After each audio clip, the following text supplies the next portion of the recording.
Hello and welcome to Video Games to the Max. It is here. It exists. It is not gone. Uh, I do know that Mark and Jens did a really good Video Games to the Medium while I was, not able to do this for various reasons. Uh, so they did not shame me into doing this. We had already actually set it up to where we were going to, and then Mark was like, "Hey, me and Jens did a show," and I was like, "All right," and it wound up pretty good. So, uh, thankfully, some other things have happened since then, so it won't be a lot of the same. There will be some things that'll be the same. That obviously, if you heard that, you'll get Mark's probably similar thoughts, but mine will be somewhat different from Jen's. But there's some stuff that we're not covering that'll be only on that show, so you can make sure you listen to both, And if you like Jen's, let us know, and we Well, can for sure yep, have him on as a third person. yep. Yeah, We may do another show this weekend just to talk about Days Gone or other stuff we're playing, but we'll see. yeah. So certainly, Days Gone is a big one that came out last week. You just got it in the mail earlier today, so I know you Yeah, probably haven't put a lot of time into it yet.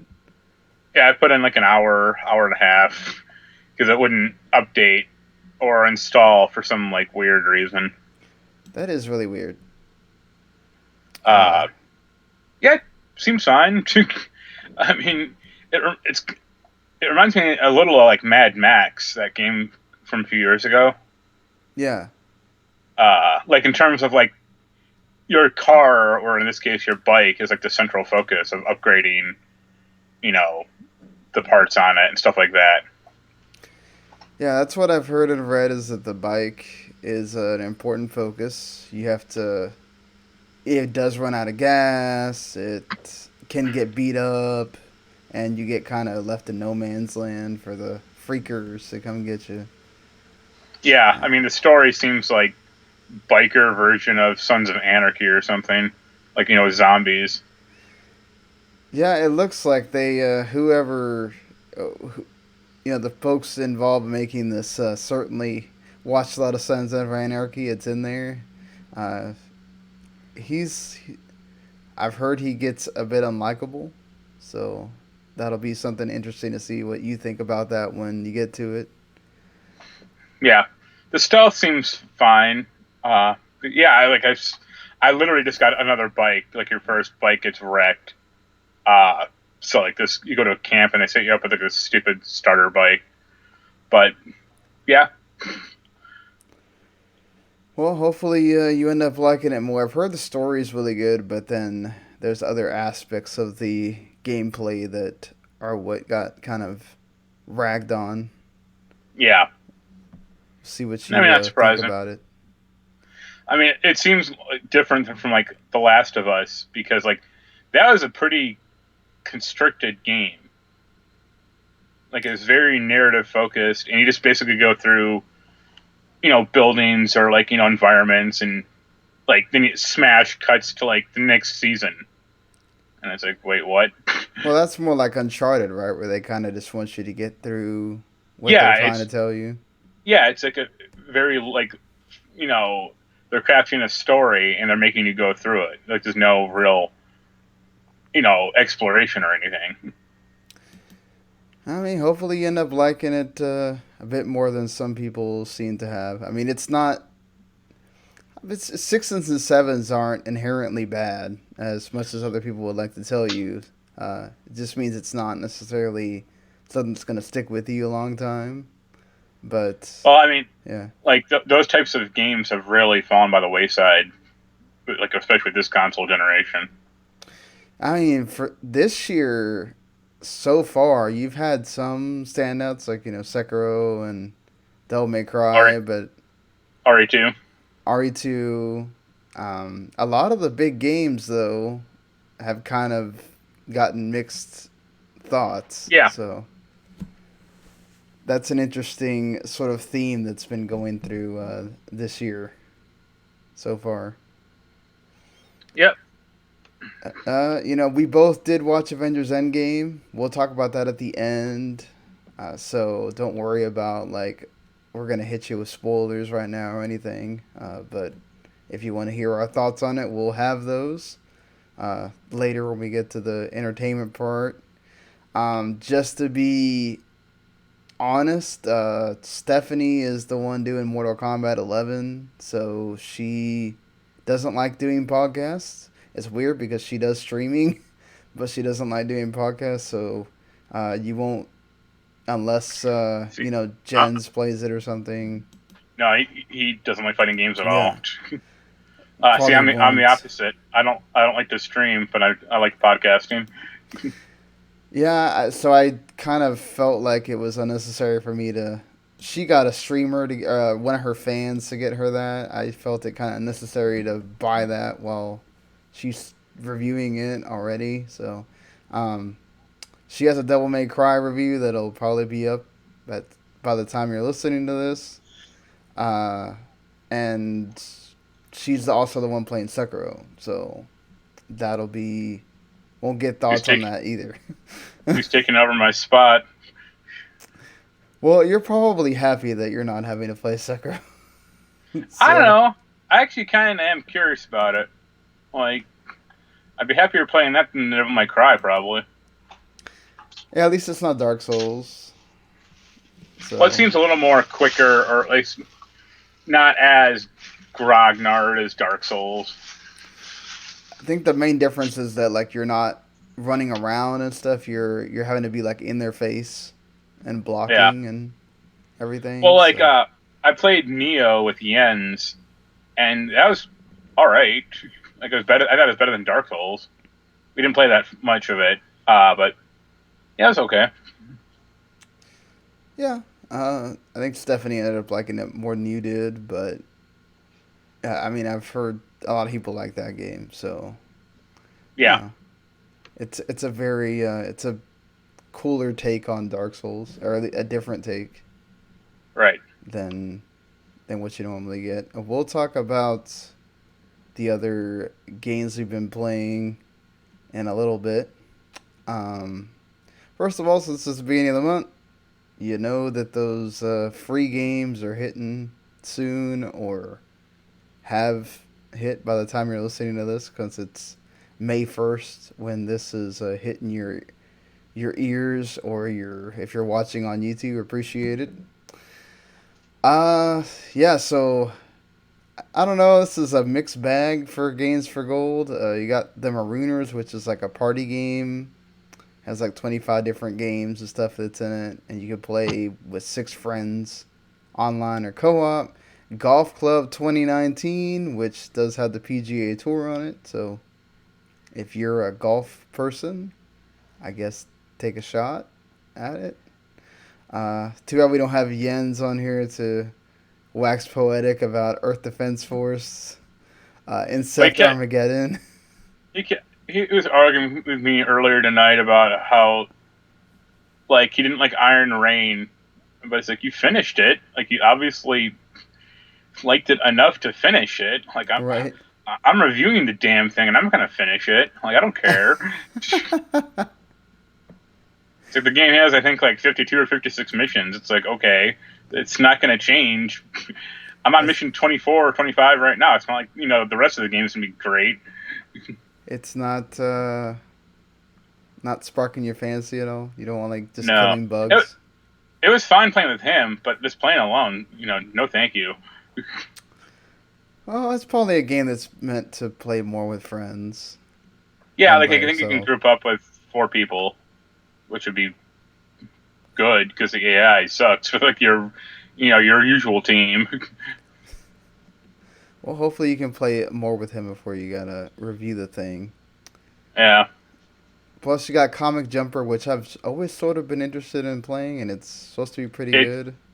no, it's a great concept and a great look and good attitude.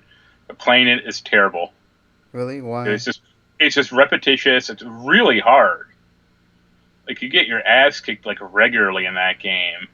Uh, yeah, it's just not like I like Explosion Man and Miss Explosion Man, but aside from those two games, like none of their games have been good to play. Like I'm So thinking it's of a beat that, 'em and up that's really hard. yeah, well, it's like I think it can also like directionally control like shoot, eight way direction or whatever.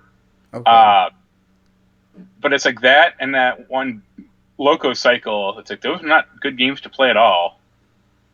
Yeah, Loco Cycle was not very good at all. I'll give you that And one. it's like this has a great concept, and I like the FMV. Just make one of those games. I think they Well, did. I think they did Gunstringer, but that was like Kinect based, so it sucked also. yeah, that's what sucked about that game is Connect. I mean, it was good for a Connect game, but not being taken off of that kind of ruined Yeah, it for. they ported it to like uh, Windows 10, and it made it like a real brain dead shooter. Then, Yeah, sometimes it's you take that aspect out of it, then you realize it's not very fun without the gimmick. yeah, you're using your mouse to shoot, and it's like this is real easy. Game Pass also got their announcements for the month. I think they usually release more than just these games, but these are like the headliners, I guess you could say. So pretty quickly, Wolfenstein 2: The New Colossus is going to come along with Wargroove, which both those games are pretty great. Wargroove actually released this year, so if you like RTSs, that's a really good RTS to play, made by some of the people that made Advance Wars. Um, so there's that. For the King, Surviving Mars, and Tacoma and Black Desert come out. Tacoma's worth checking out for sure. I actually like the Surge coming out a little later. I heard you. I remember you talking about it that you liked it. Yeah, Jens hates it. So what is that game again? For people don't. it it's sci-fi Dark Souls kind of like you're in like Oh, a mech okay. suit. Plus you got Lego Batman 3 as well, which Lego Batman Uh, games are pretty good. Another one of those without online cooperative multiplayer. Yeah, yeah, exactly. Which is weird. Like I get it's a kids game. Maybe that's part of the issue, but still, you could let that one fly a little bit there. You could have the option. Let's just say that. Yeah, you don't. Like You could lock that was it one to of the, where kids can't get into that really easy if that's the problem. well, that was one of the things that made Minecraft popular. I remember like stories like absentee dads would like be playing like on the kids' Minecraft server, or like if the dad is like on vacation or out for work, they could still like have fun playing together. Yeah, I mean that's the thing. Is like you don't know who you're getting together to play that game, or you could wind up having loads of fans that you never know you'll have until it's because you have that online available, and you take that away. You're limiting Yeah, possibilities there. Well, that's how Warner Bros. Wants to do it, so go them on that one. yep. So Kingdom Hearts 3 got its first, technically the free DLC, and also a sort of announcement of the paid DLC. We've kind of known for a while. Nomura announced that there was going to be paid DLC, but they didn't say what it was going to be about. Critical Mode came out for free, so the people that have been waiting for that, because Proud Mode was honestly too easy. So if you wanted a lot of difficulty in your Kingdom Hearts 3, you have that now. And the paid DLC is called Kingdom Hearts Remind. Well, don't ever change Nomura. You always gotta have weird ass names for your At least it's stuff. not some like fake Latin name or something like Dissidia. Yeah, or like some number and something else. Yeah, it's in a It's- fraction. yeah, some at first it was like re colon mind, then they changed it to it's like just re with the mind all capitalized, which okay. That's It not much better. Yeah. it's supposed to have a limit episode with a boss, a secret episode with a boss, and it's also going to have an option for the English VA if you're playing the Japanese version of the game. No word yet on if it's vice versa. There's also a new Keyblade and a new form for Sora that will come free with that if you buy it. Well, at least they're not releasing like a game we'll talk about later where they could easily just release it as DLC for a lot cheaper. They're doing it's not just final mix and here we go pay something and you gotta buy the whole thing again. It's just DLC. You like this? Are you interested in playing this at all? It depends on what the stories are or what the boss is. I mean, maybe. I think I'm kind of done with Kingdom Hearts, but sure. I'm always up for Well, doing more Kingdom Hearts, will obviously, but Sephiroth be the secret boss? that would be appropriate since he's been in most of the other games. Uh, we'll see how that goes. I could see him being like the secret boss or something. I just want to see what the actual story is going to be about, like you said. I think they made hints about it, and I can't remember exactly where he said they're going to be exploring in that.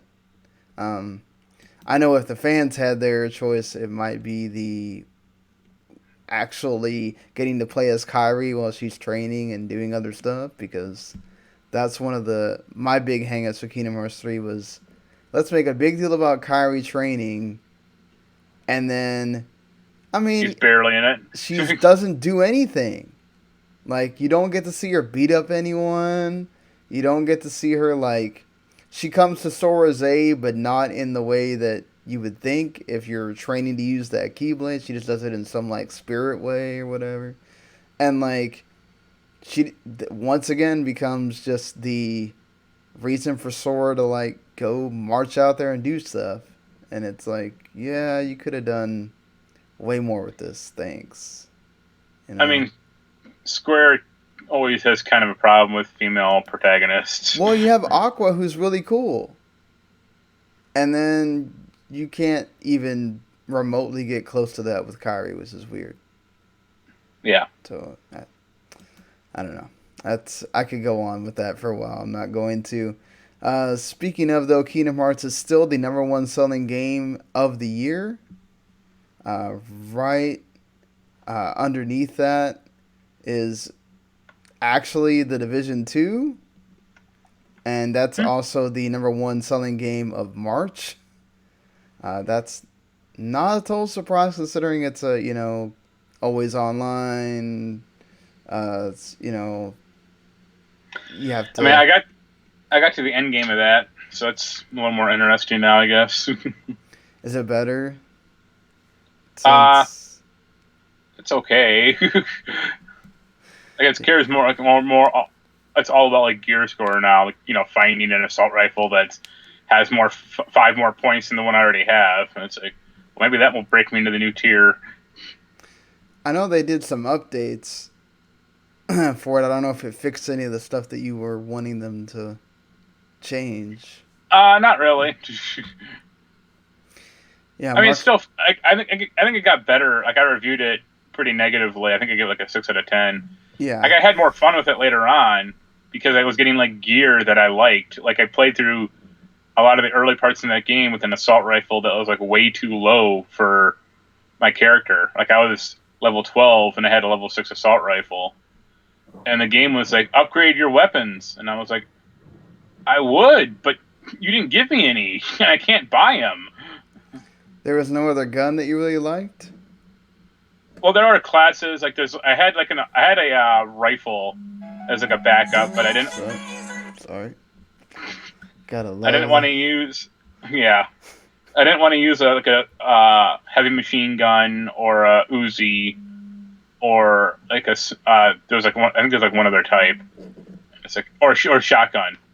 It's like no, I want an assault rifle, and you're refusing to give me any. So we have a problem.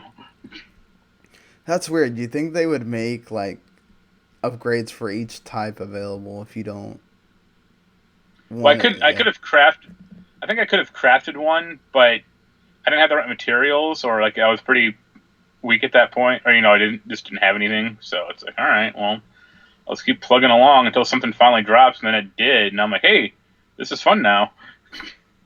Well, you said it's better with friends, right? Yeah, I did matchmake quite a bit later on, like with just random people, and you can blitz through some of those missions like real quick. Yeah, because it like auto levels you to the like nearest Well, level. it does some like weird uh like level. I wouldn't say leveling, but like level it like averages it out kind of, or it scales. That's it. So like I did like one mission with like level 30 guys, and I was getting like level 28 gear, and I'm like level 8. I'm like, all right, Can I you can't use use this it? stuff. No, I couldn't. Oh, okay. Man. So it like doesn't. So you're just getting through the story, but it's not really helping your actual solo character later. No, no. Well, it was because I still got experience points for it and gear. Like the gear that dropped wasn't my level, but the gear that I got from the mission was. Ah, okay. Well, that Yeah, helps at least. yeah. Well, going on through the rest of the list, you got Anthem, which Mark did not like, and No, a lot of no people did one not liked. like. And they've had to delay a lot of their Act One content. They did release some of it, but it still just there's a lot about Anthem that's messed up, and they need to fix it. Resident Evil 2 is right beneath that, which Mark loved, I love. It's probably the best game still Yeah, from this year.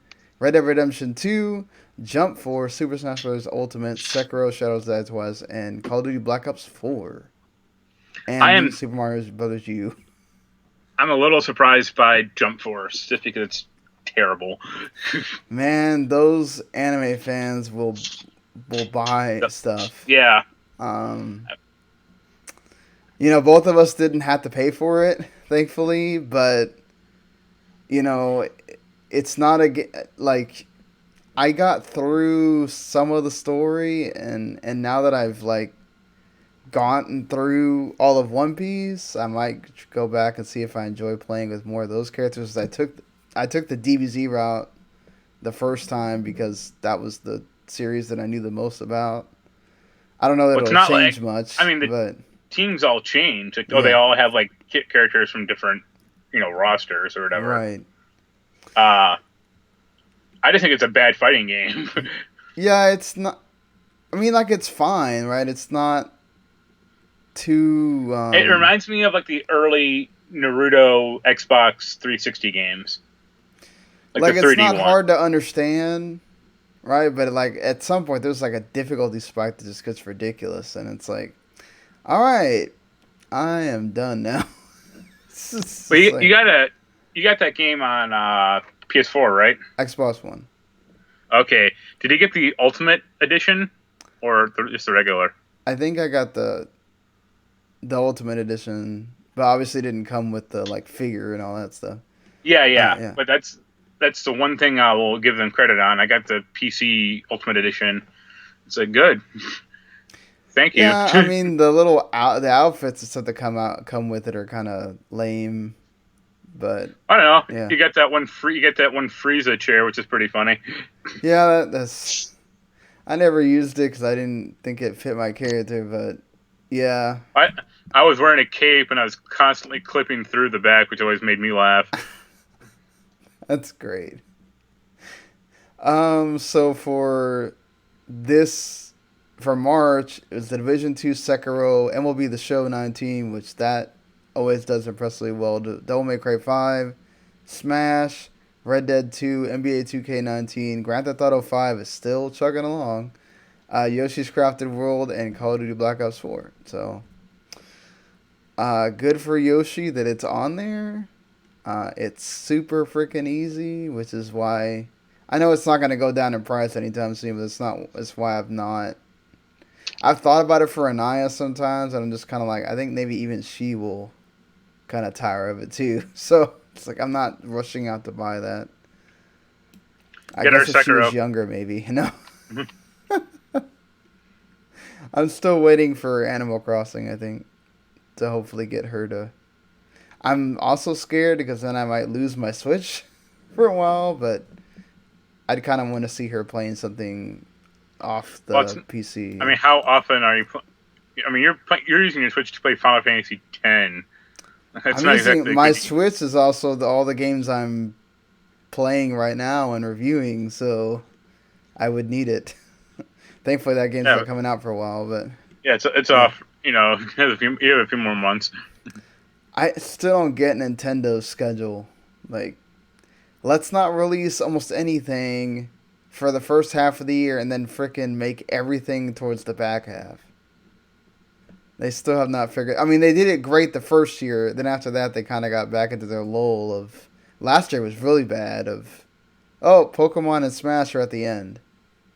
Like, let's wait for the rest of it.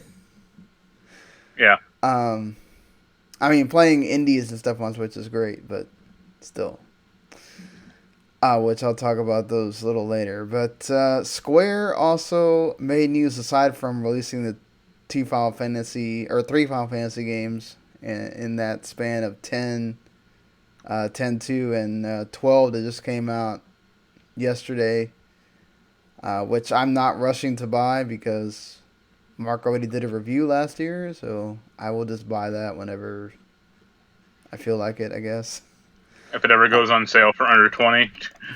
no, I'll probably do it at like 30 or something, but it'll probably take forever for Nintendo to put that on sale with the way they do their sales. Yeah, They'll do like a $3 sale and go, "Oh, that's a sale. well, I think Everybody it's go on rush out sale. and buy it." It's on sale on Amazon right now for like 41 or something. That's not bad. I actually might wouldn't mind having it physical because I'm getting to that point. I've already had to erase for Final Fantasy 10 too because it's like 27 gigs. I had to erase stuff off my. Uh, I have a 200 gig SD card. I had to erase stuff off of it to be able to download that. Get a bigger one, man.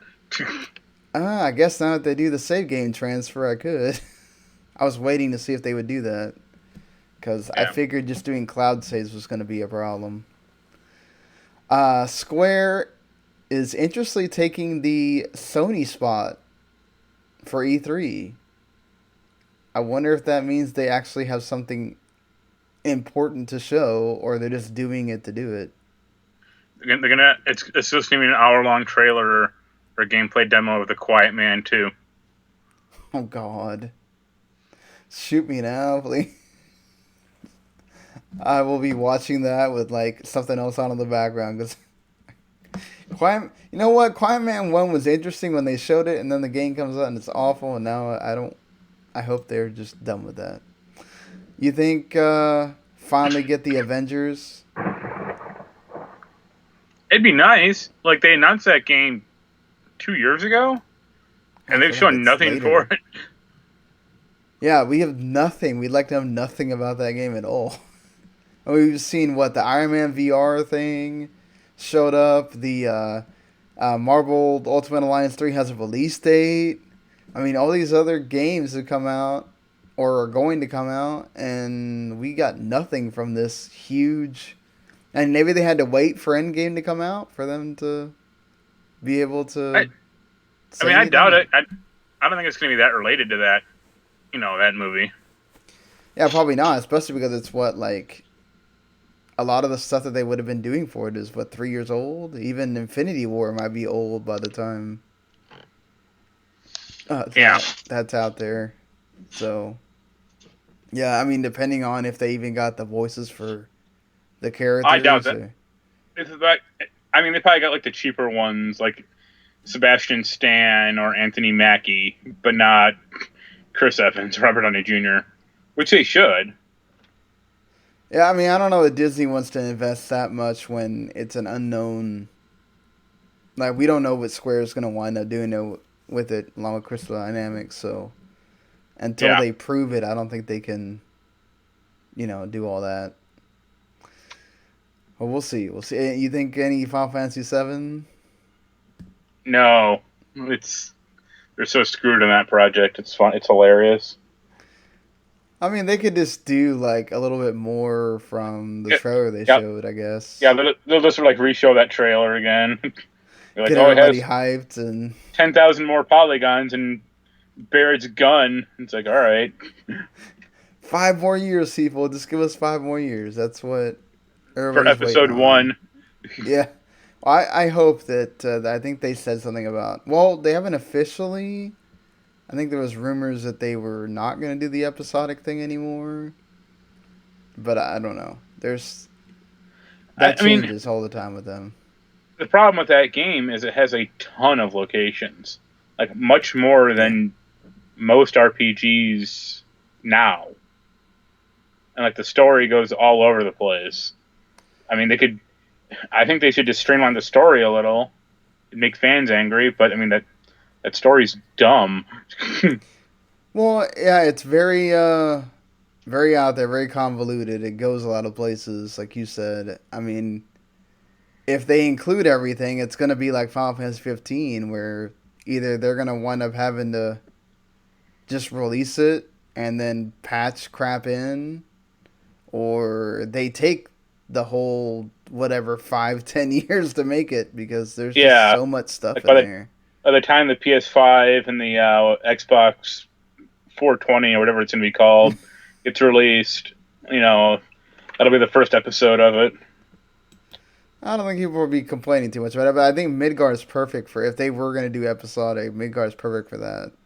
I just Well, I mean, that's kind of where the first disc ends. Like they go outside a little, but it's not. It's pretty incidental. I remember. yeah, it's very linear, but at least you get that like it has a lot of the like big moments that I think people remember from that early part of the game. Also, I think like if you just did Midgar, like you could actually make it like an actual explorable city, because in Final Fantasy VII, like it's pretty linear. Like you go Yeah, to like you know section 6 and 7, and like that's about it. yeah, you could flesh out like more of those cities to let Or them. you could like reuse content. Like you could like, I mean, Cloud is a bounty hunter, or not a bounty hunter, like but a soldier for hire. You could have him like hunt bounties, or go do something like that. Yeah, like go. Here's these soldiers are doing something over here, whatever. Go kill them. You Yeah, know, like go stop some Shinra plot in Section 4, which is you can do whatever you want. or go blow up more Mako reactors or Yeah, whatever. It's possible. We'll see. I feel like it has to be Avengers or something big if they're going to take that like primetime slot. it's gonna be To, a HD remake of Parasite Eve, and if it's that, I'm gonna pre-order day one. I mean, yeah, unless I could see obviously the Kingdom Hearts 3 DLC will get shown there, but aside from that, I feel like they gotta have something else. So let's see if we get any leaks. I guess before that time comes. Man, it's crazy to think we're almost a month away from that. They're gonna announce Final Fantasy VIII finally for next gen consoles. Could you think? Could you imagine that? Like, oh, we're doing Final Fantasy 7 and 8 remake at the same time. No, I don't mean remake. I don't mean they're just gonna port them over. Well, they can't really port it over. I mean, even if they take the PC version, they'd have to redo it, right? Like, Well, there's, I guess the rumor or what, I guess the semi story is like that they lost the source code right, to right. Final Fantasy VIII, but it's like that's I don't think it'd be that hard to just port over, like necessarily. Like, it wouldn't look great, but they could still do it. Yeah, they could do it, but I think people would be kind of a. I mean, I guess you're still getting what 7 and 9 in their original forms, so you Yeah, can't really I mean, be too if upset anything, about it. I think the PC version of Final Fantasy VIII was a superior one. It looks Like, it had some good. like It looks it had good some jank, still. well, it had some like janky controller, stuff at the time, like all PC games back in like the early or the late '90s. Yeah, you have to do some But configurations on the controller in order to get it to but work that's well. probably about it. Yeah, aside from that, they got it to look pretty good for what you could do with a Yeah, up-res PS1 game. But yeah, Square's got some time to think about what they want to show on there. another Speaking of, Tomb Raider game. yeah, well, they did the No, last that's DLC. I can't imagine yeah. they got I much don't. more I with don't think. Tomb Raider. I think that game bombed pretty hard And for good Just Cause reason. 4 is getting DLC, which that Great. surprised me. Yeah. I mean, Just Cause 3 got decent DLC, but I don't know anyone who like you like Just Cause 4 or like played it, except for me, because I mean I had to. Yeah, they're gonna have to certainly come out with some it's like surprises or whatever. I could see them doing like 13 coming to the current generation systems, and well, it's already on Xbox One with the backwards compatible, but I can see Yeah, them like remastering those, and uh, I don't know what else. the games no one wants. Here you go. And Nintendo maybe announces their well, Square would have been first, so I don't think Nintendo would let them announce like Super Nintendo games coming to the Switch first, but we'll see. I don't know how that's gonna work. Like if they say Final Fantasy 1 through 6 is gonna show up or something. Yeah, So here's the part which I know doesn't interest everyone, and or they're either tired of hearing about this stuff, but I think it's important to talk about because it's a thing that's sort of plaguing the games industry at this point, and I get it that some of these stories are not things that are totally inherent to this industry, um, but it still sucks to really have to see, and hopefully it's something, especially with these studios that make these big games, like all three of these studios, Riot Games, NetherRealm, and Epic. Having these terrible stories happen at these studios is not great. Riot, of course, has been in the news for a while with their very bad workplace, having sexist, COOs even, and just really bad harassment issues and all this other stuff. Uh, yeah, they are they are trying to block two employees, female employees, from filing lawsuits or a bigger sort of gender discrimination lawsuit in public court. So they're forcing them into arbitration, and this is causing riot workers to want to walk out and kind of protest on May 6th. We don't know how big the walkout is.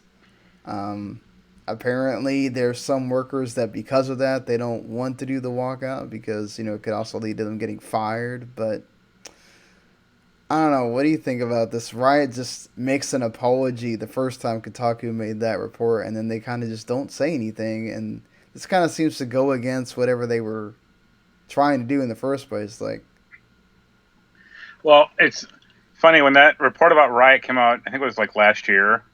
I actually had a female friend who worked at Riot. I kind of, surreptitiously asked her, and she was like, "I mean, I haven't experienced like anything like that. I believe her, but I mean, that's a big company, and yeah, it probably is being run. But it's kind of like a shitty frat club or like a guys club or something.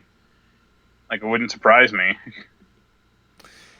yeah, this doesn't bode well for them. I think it's just Riot's just not being like very transparent with this because it's like again you're bringing in people to try to make this a better place. I get it that you're also trying to save yourself more humiliation and more money by forcing this into a private sort of arbitration. But I don't know. I think this doesn't make you look good to the people when you're saying, "Oh, I'm sorry, we're gonna do better," and then you pull this move and sort of makes all those other things that you did kind of void.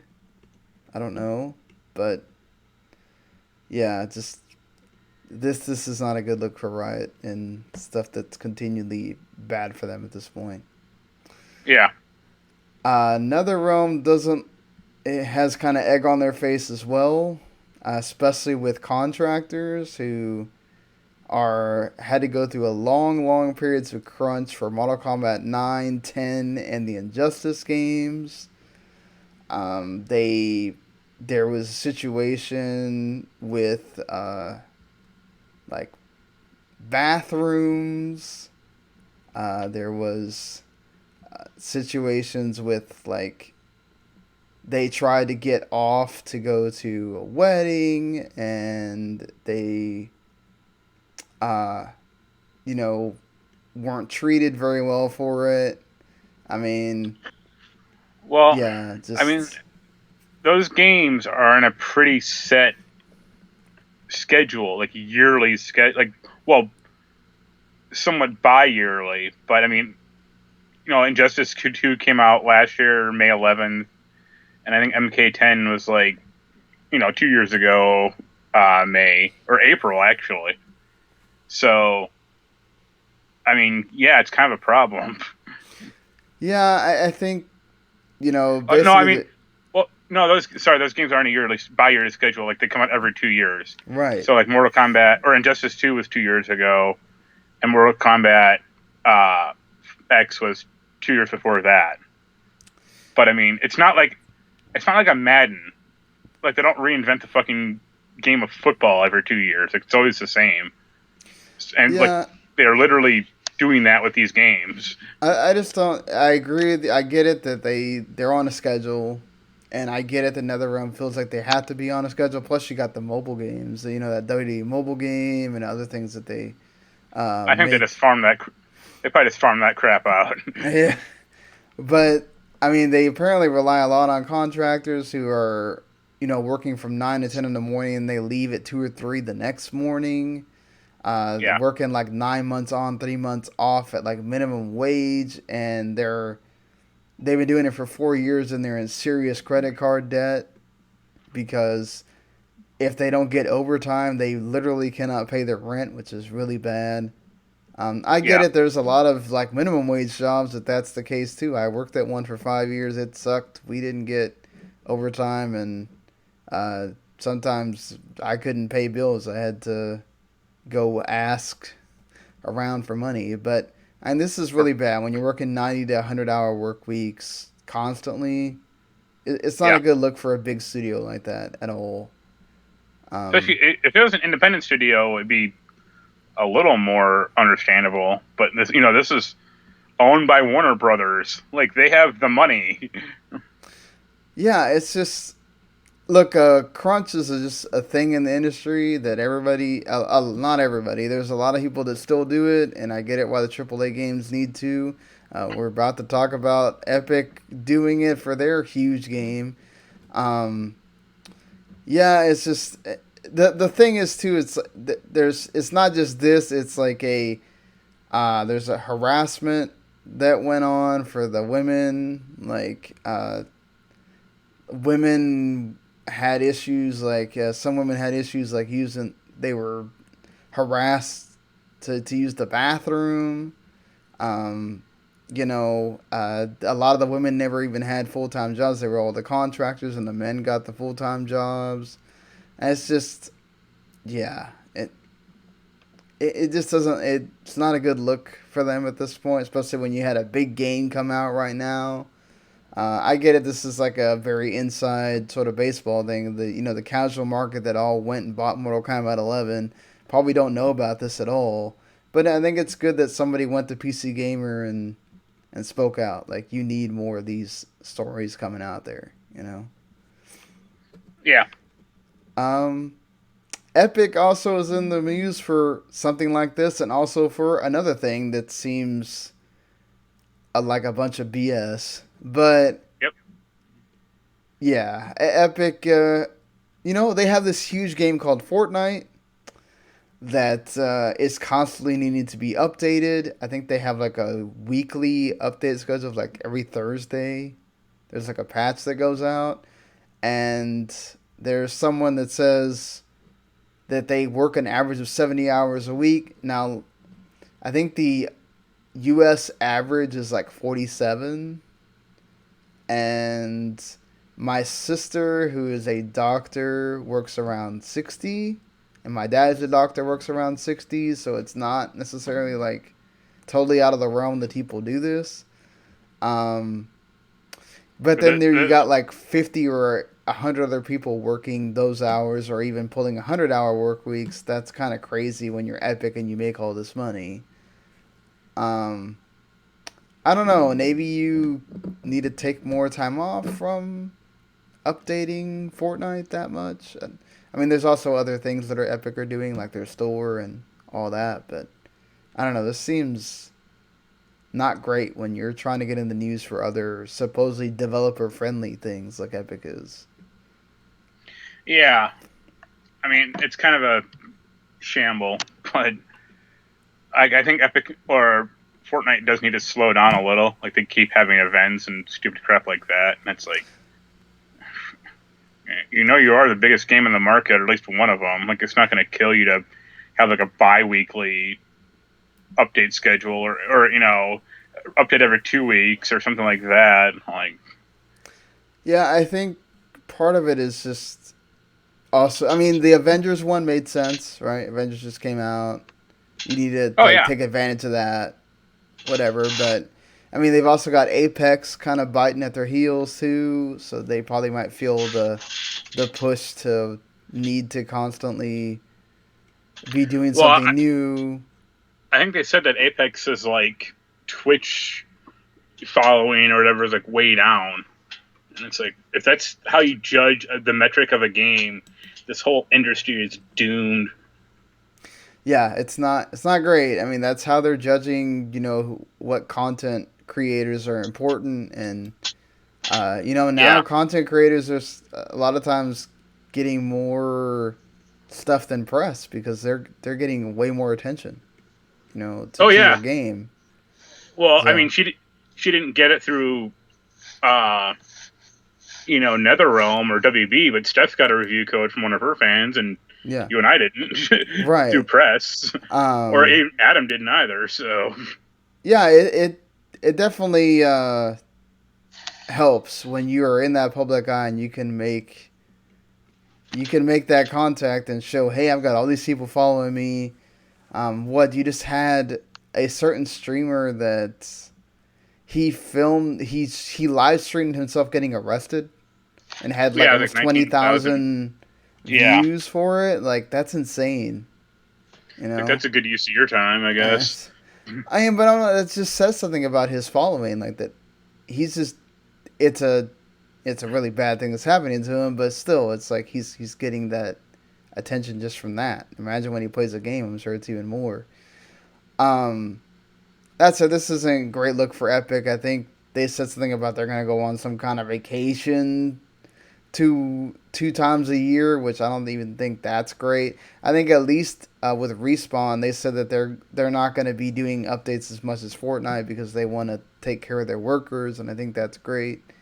You should see more stuff like this, hopefully happen in the future. But I think what's worse for Epic is this like constant play along with the going against Steam, and Well, just having Tim Sweeney answer fans with weird ass comments, like just I saw the thing that he's like, we'll stop store exclusives if Valve pays more, and it's like that is such a load. Like, I no, you're gonna get Val to pay more, and then you're gonna keep doing exclusives just to rub it in their face. yeah, It's that just sounds like a bunch of BS. Like, could he do it? Yeah, maybe. But let's be honest, he's a businessman, and business comes first. And he's just trying to do anything to make themselves look like the good guy in this situation. And I don't know that it really makes them look any better. You know what I'm no, saying? I mean all this store exclusive stuff makes Epic just seem like really creepy or like scuzzy. I mean, we've had exclusives on consoles for how long though? I mean, Yeah, but those are. It's. I mean, the PC is an open platform. It's like it's not like if you go. I mean, for the most part, like, there is like that PC Mac division, but that doesn't matter you anymore. don't have a. I don't think you even have games come out for Mac that don't come out for PC anymore. Yeah, So exactly. Uh, so yeah, like it's fine when like a game came out and it was on Val or it was on Steam, but it was also on GOG and it was also on whatever the hell else was out there. itch.io Yeah, or whatever that is. yeah. Um, yeah, I get what Epic's doing. They're trying to draw attention to themselves, and Well, that's I, fine. I also Yeah. saw the story that like I think like World War Z sold like 1 million copies on Epic's Store, yeah. platform, and like I think like the Division 2 and like one or two other games like did like super well, Metro and did it's really like well. yeah, but it's like yeah, there's 20 games in that fucking thing. Like, what do you expect? Of course it's going to do well. It's the only game on the platform. Yeah, and I'm sure it's getting like a lot of the homepage press as well because it's not like you have curation or you have any kind of almost anything that Steam has they don't have right now. So Yeah, I mean, Steam has thousands of games on it. This thing has maybe 100 or 50. It's like, yeah, no shit. Like, your game does well. There's no Left 4 Dead on that thing, so of course World War Z is like the best zombie shooter in that thing right now. like I know you said before like you don't want to have a bunch of launchers open, but and I get it that there's some sort of like privacy issues at times and other like they don't have reviews that you can look at and see if the game's actually good or anything like that like Steam does right now. But I don't think this is completely bad. I mean, it's good to have competition. Um, at least it's not like locked to a console like Sony or Microsoft would be doing or Nintendo. You can still play it on your PC. You just have to have another thing open. Yeah, Um, so it's not the worst thing ever. It's just it's not all on Steam, and I know that sucks for people that really want that, and I get that. But I don't know. Maybe it'll make Valve make some changes they need to make, or maybe it doesn't. I don't know. Maybe it eventually fizzles out for Epic. Um, we've seen stores go down in the past, so it's not out of the realm I mean, that this I dies mean, too. Epic, has all the money except for Valve, so believe me, it'll I stay around wonder what would forever. happen though if Fortnite suddenly crashed though. Well, Epic is 40% owned by Tencent, and they are the biggest video game company. Yeah, So they probably just buy more of Epic and then take it over. which probably wouldn't. I don't know. That's And then also, that wouldn't necessarily be all roses either. well, Epic also owns like the Unreal game engine. So Yeah, that's true. That's what helps them is that they have all these people making games with their engines, so they get paid through that. Borderlands 3 is also, which I'm not going to talk about here because they're about to do their big ass gameplay reveal today. So we'll talk about yo, more about it on the next show. you But shoot shit and you have abilities. The end. I do think it's cool that they're using some of the Tales from the Borderlands people. Yeah, well, except for like the main voice actor of Reese, like Yeah, him and Randy Pitchford got in a Twitter like yeah. bitch Randy fight about Pitchford it. needs to Go stop it. away. Yeah, he's also been in the. I mean, like I get it, right? Like people went and review bombed your game unfair or your games unfairly on Steam after getting the announcement of the 6 month store exclusive for Epic. That's really stupid, and people need to stop doing that.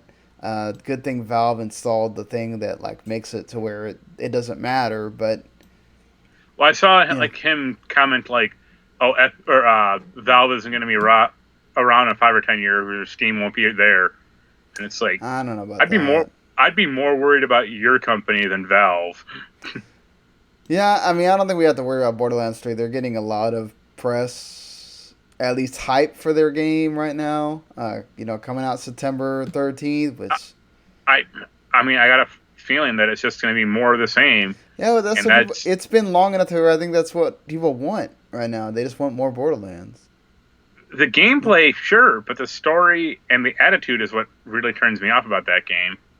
Oh, I get it, but I think the fans are gonna want more of what they love about the game, and I guess we'll see if the wallet speaks on that or not. Yeah, But I think they'll be fine in that regard. But yeah, they're doing a big game for reveal. I think even Kind of Funny's doing the pre and post show and all that stuff. So we'll talk about that next time. But there's new characters, and apparently everybody gets their own loot drops now, which wasn't the case before.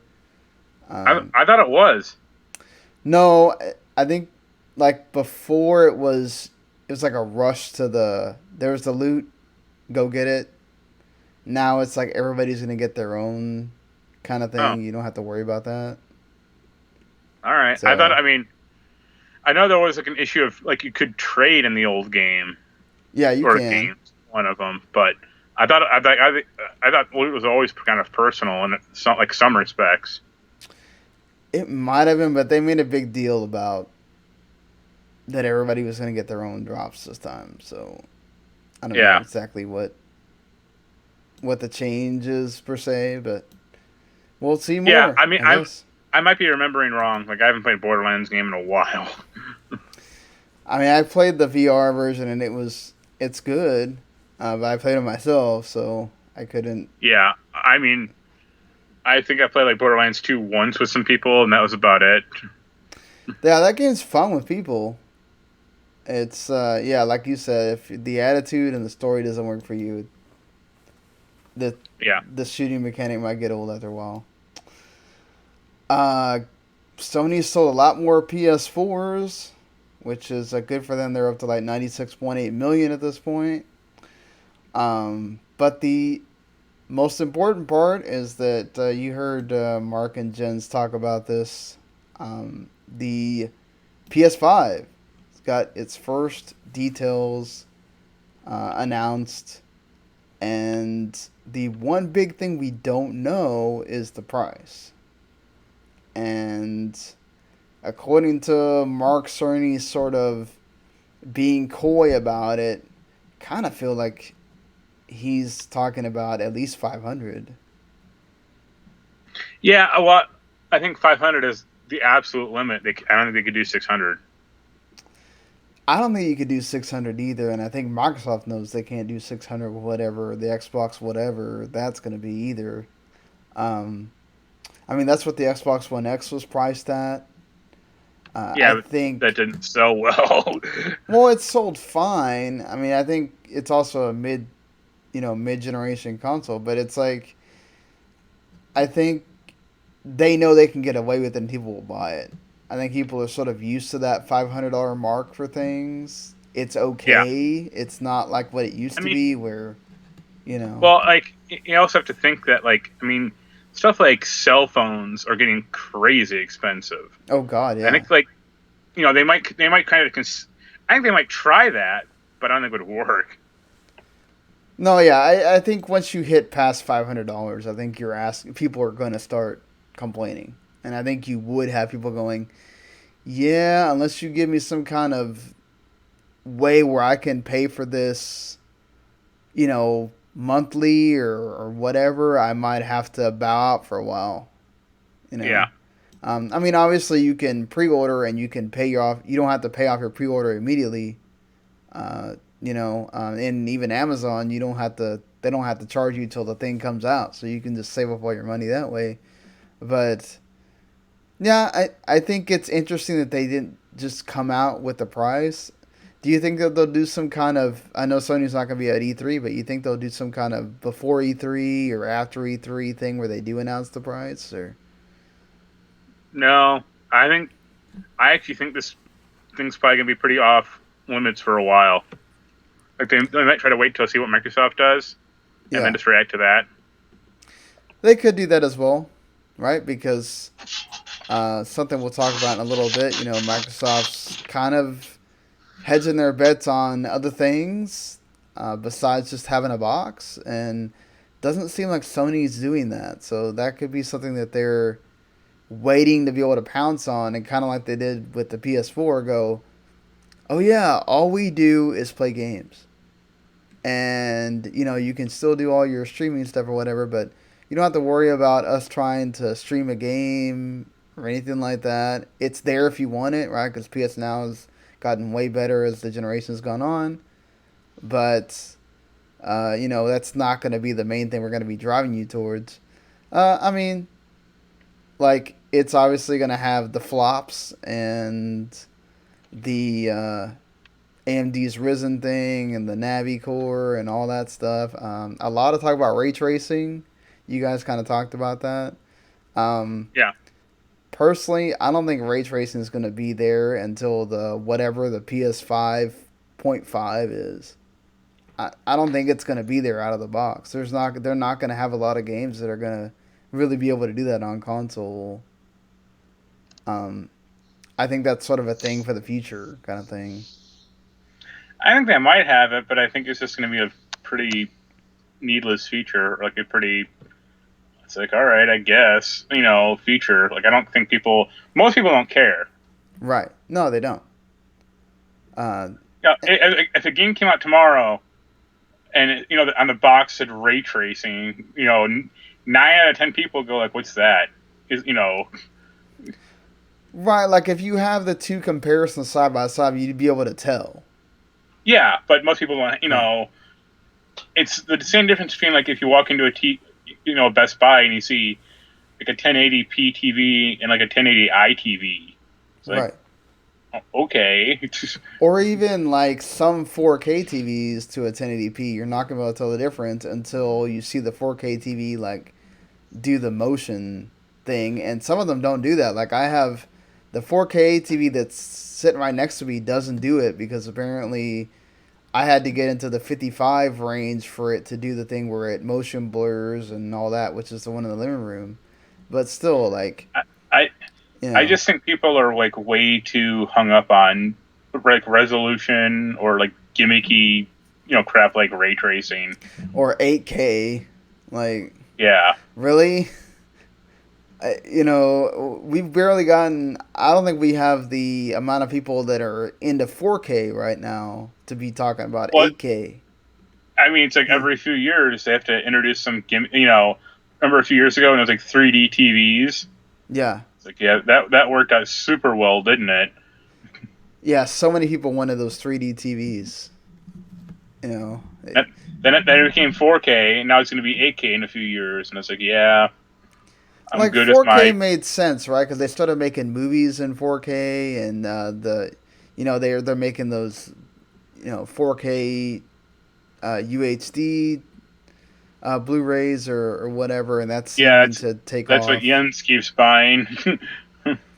Yeah, I chose not to because I was like, it's a $10 increase, and I don't really think I'm gonna get a lot out of it. So I got the 4K upscale, and it's fine. Like, you know. you know, if they're gonna bring something back, or if they're gonna introduce something new, bring back Smell-O-Vision.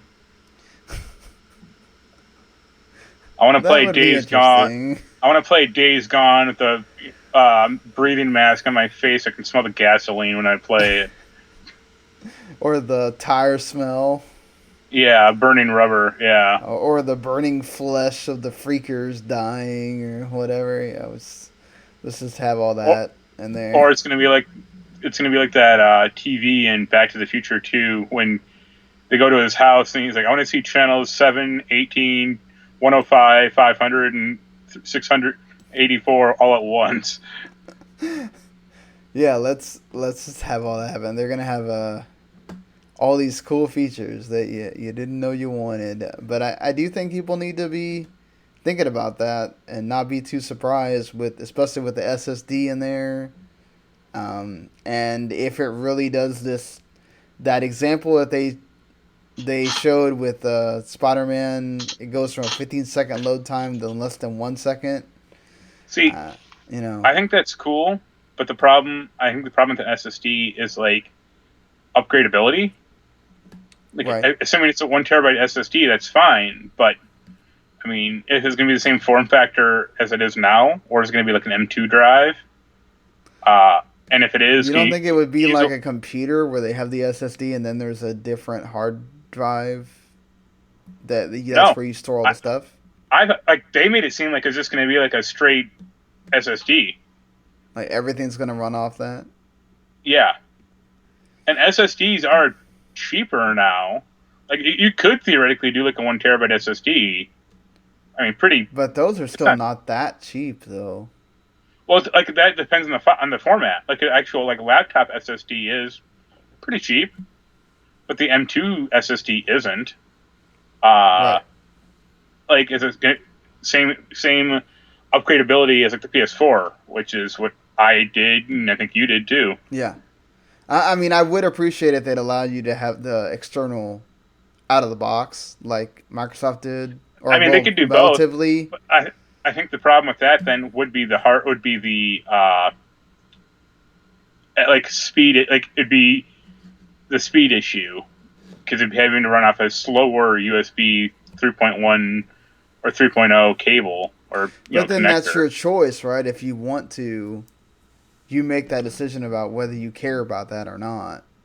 Yeah, You know, I mean, granted, they could say, "Well, we can't support it because it would ruin, like, it would mess with the games or whatever." But I don't know. They could make it work maybe. if they want to. I think the interesting thing too is backwards compatibility. Now that you have a similar architecture between the PS4 and PS5, I think that makes it to where you could certainly see that happen. People would I really think it. like that. I mean, I think it definitely is going to happen, at least with PS4.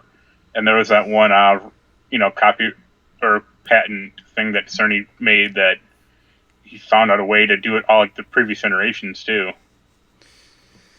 We'll see. I'm still a bit skeptical about that because they made such a big deal about the cell processor with the PS3 causing a problem where they couldn't do it. And, I mean, uh, yeah, but it's now at least 3 or 4 CPU generations ahead of that. So cracking that thing open might not be that hard anymore. true, I mean, it's possible. they are getting PS3 emulators working on PC now. So I mean, Microsoft touts that people apparently do use I their think backwards compatibility a lot, it's a but good value, and especially for this generation. Like I have a ton of PS4 games, same I as think you. this is also another thing that they could use to justify bumping up the price too. Yeah, or they could have like they could do what they did with the PS3, like have a fully backward compatible model and then like a half-assed one. Yeah, that too. I really am happy to hear about the PSVR is going to be backwards compatible too because that was one thing I was worried about with when I bought it was, well, are they going I, to just make this obsolete really quickly? I mean, I'm sure they'll have like a new version or a new, a better version coming out eventually. If they have a But wireless version, that's where I'm kind of be like, God damn it. Maybe might have to pull the figure on that because God, all the wires that you have to hook up to it are annoying to have to I don't know. have all connected. I don't find it that cumbersome. I just kind of shoved all the breakout box shit in the corner, and I was like, all right, I just got the one cable leading to the PS headset, and that's all I need. Well, I'd have to connect another power strip just to have that thing connected. Well, So that's the so one I just thing have yeah. I have a big power strip, so it has like 20 plugs on it, so I'm cool. I might think about looking at that because I have the Switch, the Xbox One, and then the PS4 all connected to the same strip. So, Yeah, I'll you send you the know. link to the thing I have. But I mean, it's good for people that like might have got that in that same cell that we got, and maybe they're just waiting for that good, another great game to come out for it. But maybe that's once the PS5's out there. It's good that Well, that's there for them. you have a new computer. You should start looking into connecting that to your PC. I'll see how that goes. I don't like fidgeting with too much stuff. Um, I mean, it's You plug in one thing. Oh, okay. But do I have to buy it separately or just? No, you just plug in the HDMI output from the PSVR into the into your headset or into your laptop and the USB cable. Oh, okay. It's not too big a deal then. And then I have to do that thing where I trick Steam into thinking it's. Yeah. Yeah, I'm still waiting to see if the Move controllers ever go down in some kind of price to get Beat Saber, and then maybe I think about it. Because I Yeah. really haven't played much of my PSVR after we Yeah. got through I the actually games from last year. I actually just bought a PSVR adapter program, like a driver for Steam, to make it easier to play stuff. But I know what you mean. Yeah, I mean, there's apparently some good games that like I've thought about Falcon Age because it's cheap enough where it's not that big a deal. It's sort of interesting, but there's not a lot where I'm going. Oh man, I really want to play that right now. Yeah. Also, along with this, because Sony had announced, and it's proven true because I tried to go find Days Gone digital codes, and they are not there on GameStop, Best Buy, Walmart, Yeah. or Amazon. Uh, they had said they were not going to make digital codes available for their games anymore. Then Sony announced a 14-day return policy, which is kind of weird. Also, the way that they did it, um, where you can't play it. It's not like Steam where you can play 2 hours and you can still return it. You can't play it at all, or even download it to your system, and they won't let you return it. Um, and I get people will try to take advantage, so Sony's trying to do the possible that people don't. But apparently, GameStop doesn't care if you take advantage of their new return policy that at least they're doing with Days Gone. We'll see how this goes for them. Obviously, they're in desperation mode because they did not get bought out, so now they're trying to just do whatever they possibly can to make themselves look good. I know Uh, you and Jens talked about this, but yeah. I kind of agree with you more than him. That people are scummy. Yeah, people are scummy by nature. They already take. I mean, I get it that not a lot. I don't think by average you have a mass of people taking advantage of that 7-day policy because a lot of people don't know that it exists. They don't Yeah. sit there and talk about it that much like they used to anymore. Um, I but think. this, you'd imagine that it would be out there in the forefront. They would talk about it with Days Gone.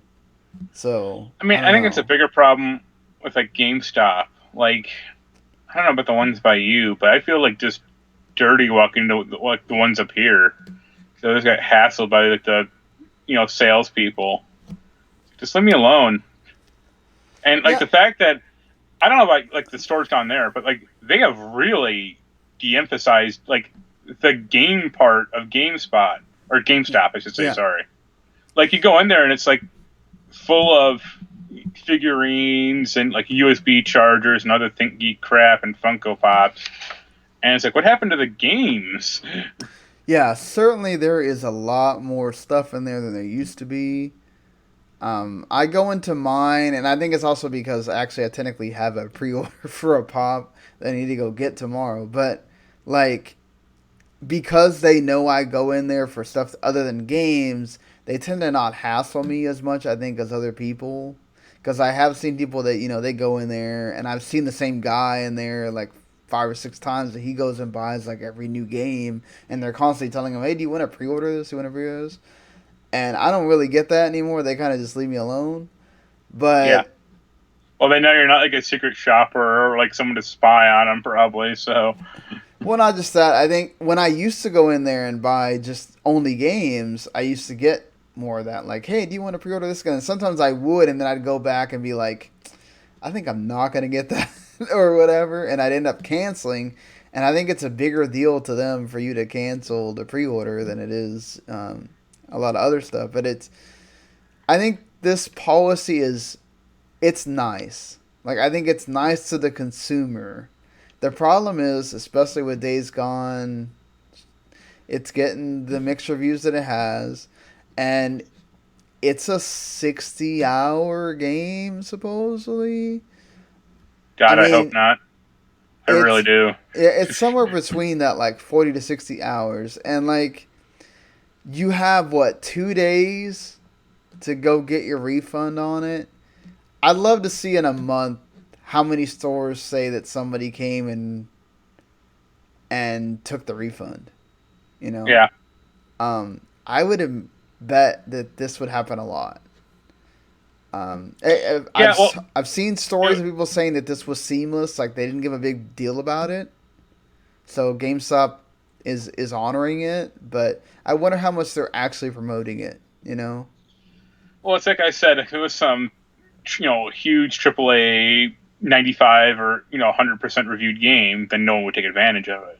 right? But if it's a game that's middling or has issues, then sure, I can see people playing like a day's worth or whatever and saying screw this, or I don't want to play it. And it's like, all right, well, I can save that credit to get something else I want later on, or to get some Power Ranger toy there. I should note that this is only for Days Gone right now, and I think it's only going to probably happen for like the big games. I don't think Yeah, you're going to see a it's not lot of every these game. mid tier Yeah, games get this because, like you said, they're not stupid. GameStop knows that. they'd go under in a month. Yeah, exactly. Because the lower quality game that you allow to be on this, the bigger chance you have of people doing that, playing it and taking it back, either not liking it, taking it back immediately, or playing through it just to play through it, and then it's worse than a Redbox rental or whatever, and just taking back and getting their full. It's store credit, right? It's not cash. You don't get your cash back, but they can go Yeah, and buy something else they want. So if this is something like Uncharted 4, like I actually did buy that game from GameStop and I beat it in like a day. If I've had the option of taking it back and gotten my $80 back because I actually bought the special edition too. right. Like, of course I would have. Like, what idiot wouldn't? I think this is also the standard edition only. They're not letting you take back the special editions because I think there is like $100 something special edition for this game, right? So I mean, yeah, but it probably comes with like a statue and yeah, custom a custom bike or something like that. I think it certainly comes with like a steel book or whatever. But the All cool things come in a steelbook. that's true. Yeah, you know what? Yeah, I don't think it's also not a bad thing, right? Because if you get your store credit, that means you have to buy something else at that store. So they're yeah, getting the money back at some point. Whether you buy a figure or a T-shirt or whatever. So yeah. it's not like you're handing back the cash and going, "Hey, here." You know. I was going to ask you. You bought that Persona 5 special edition, right? Like the big box one. No, I didn't. Oh, okay. Forget that. You did. That thing's like crazy expensive online now. It's like $200. Yeah, I thought about it and I didn't, but the only one that I bought, I bought the Pokemon with the Pokeball, which I regret now Just because I used that. The Pokeball is fine, like when I played with Anaya, but it's not something that I want to use all the time because it's so much easier just to press A on the freaking pad yeah. too. Yo, man, But you got that yeah, Mew. yeah, I did get Mew. I mean, he helps me in my party, but yeah, it's still $100. Um, I could have saved myself some money there, but yeah, I think the only other one was like Kingdom Hearts. I got the extra like $20 thing or whatever. Yeah. I don't usually get those that much. But yeah, I mean, we'll see how this goes for GameStop. I'm sure they'll release details whether this is, especially if it goes positively for them. You'll be hearing much more on that front. Well, I talked about Microsoft sort of hedging their bets on something, and they are certainly going towards wanting you to go digital and go streaming with their Project X Cloud and all that. And, we might be looking at perhaps a battle of our streaming overlords between Microsoft and Google. Microsoft had their Xbox One S All Digital Edition reveal, the Xbox One SAD. Which who on earth let that go by PR? Like, or Well, marketing? Like, did it, nobody it, do the acronym? Like, it's just how everyone feels at Microsoft right now. it's just, especially like, I love the, we're going to make it come out for $250 and it has no optical drive. And the games that come with it are Minecraft, Forza Horizon 3, and Sea of Yeah, Thieves. not four. And like I said in that on the other podcast, two of those games are discount, like already not full priced games, and Horizon 3 is 2 years ago. Well, not to mention, you're getting Xbox Game Pass for 3 months for $1. Guess what games are on there? Yeah, Those three games. and So, also, I don't know about. I mean, it's not like every store, but you could walk into any like a Walmart right now and buy an Xbox One S for 250 with a drive and a yeah, game. exactly. Or for like maybe 280 or something like that. I mean, For it like the depends. Division 2 one, probably. Well, Like, it depends on like the bundle or the game you want. Like there's like a 2K19 bundle that's like 250, and like a PUBG bundle that's I think 260 or something. I I mean, mean, it did help them, right? Because I think you had a lot more people buy the one with the optical drive after this announcement because it was so stupid. yeah. But I mean, there are. I think there's like a on Walmart. I think there's like an Xbox One S, no game, but like 210, yeah, and it's like I would rather take that. It has a fucking 4K Blu-ray drive than this hunk of crap that has nothing. well, That has especially like because that has the motherboard slot for an optical drive. They just took it out and they like taped it up.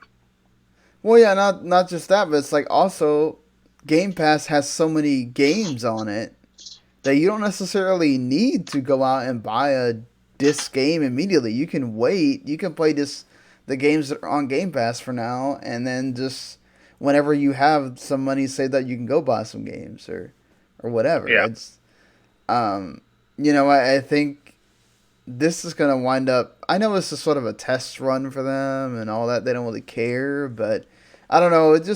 It seemed kind of stupid, and also the whole whenever the Xbox One X or whenever the normal Xbox One S goes on sale, this will go on sale too. Like, okay, you act like you've never put the Xbox One S on sale, people.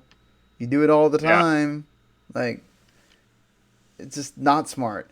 I do like the Game Pass Ultimate deal. I think that's if you don't have like I already paid for a year for Xbox Gold, but when that goes up, I might think about just getting the Ultimate thing because it's actually not a bad deal.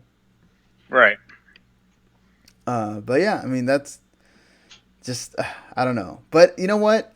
When Microsoft keeps touting their Project X Cloud thing, I'm actually sort of more interested in that because they still want you to have the box, right? And they've already proven that they can do things well with PC, and I kind of want to see how that runs on the phone. Google Stadia, though, I'm not convinced by that at all, and I feel I don't think like anyone is. this is gonna just this is even by the time this comes out, this is supposed to come out this year for one.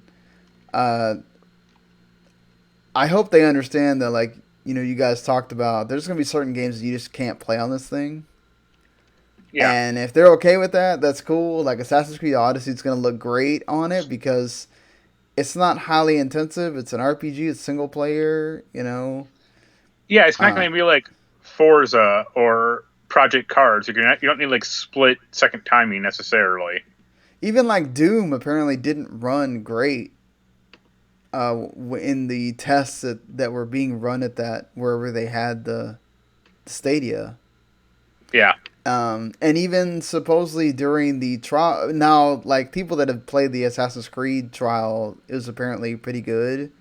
But even the ones that when they showed it off during the press conference, there was a little bit of lying going on there as well. Um, Well, the biggest smoke and mirrors thing was they didn't announce pricing or how if you own the games, you were just renting them. yeah, he Like, says Phil Harrison said that somewhere in the summer they're going to announce the price and everything else. I assume it's either going to be before E3 or maybe at E3. During E3 they have their own little conference, or I don't know. But I can kind of understand, because anything about the price makes them look bad at this point. So I can sort of understand them hiding it.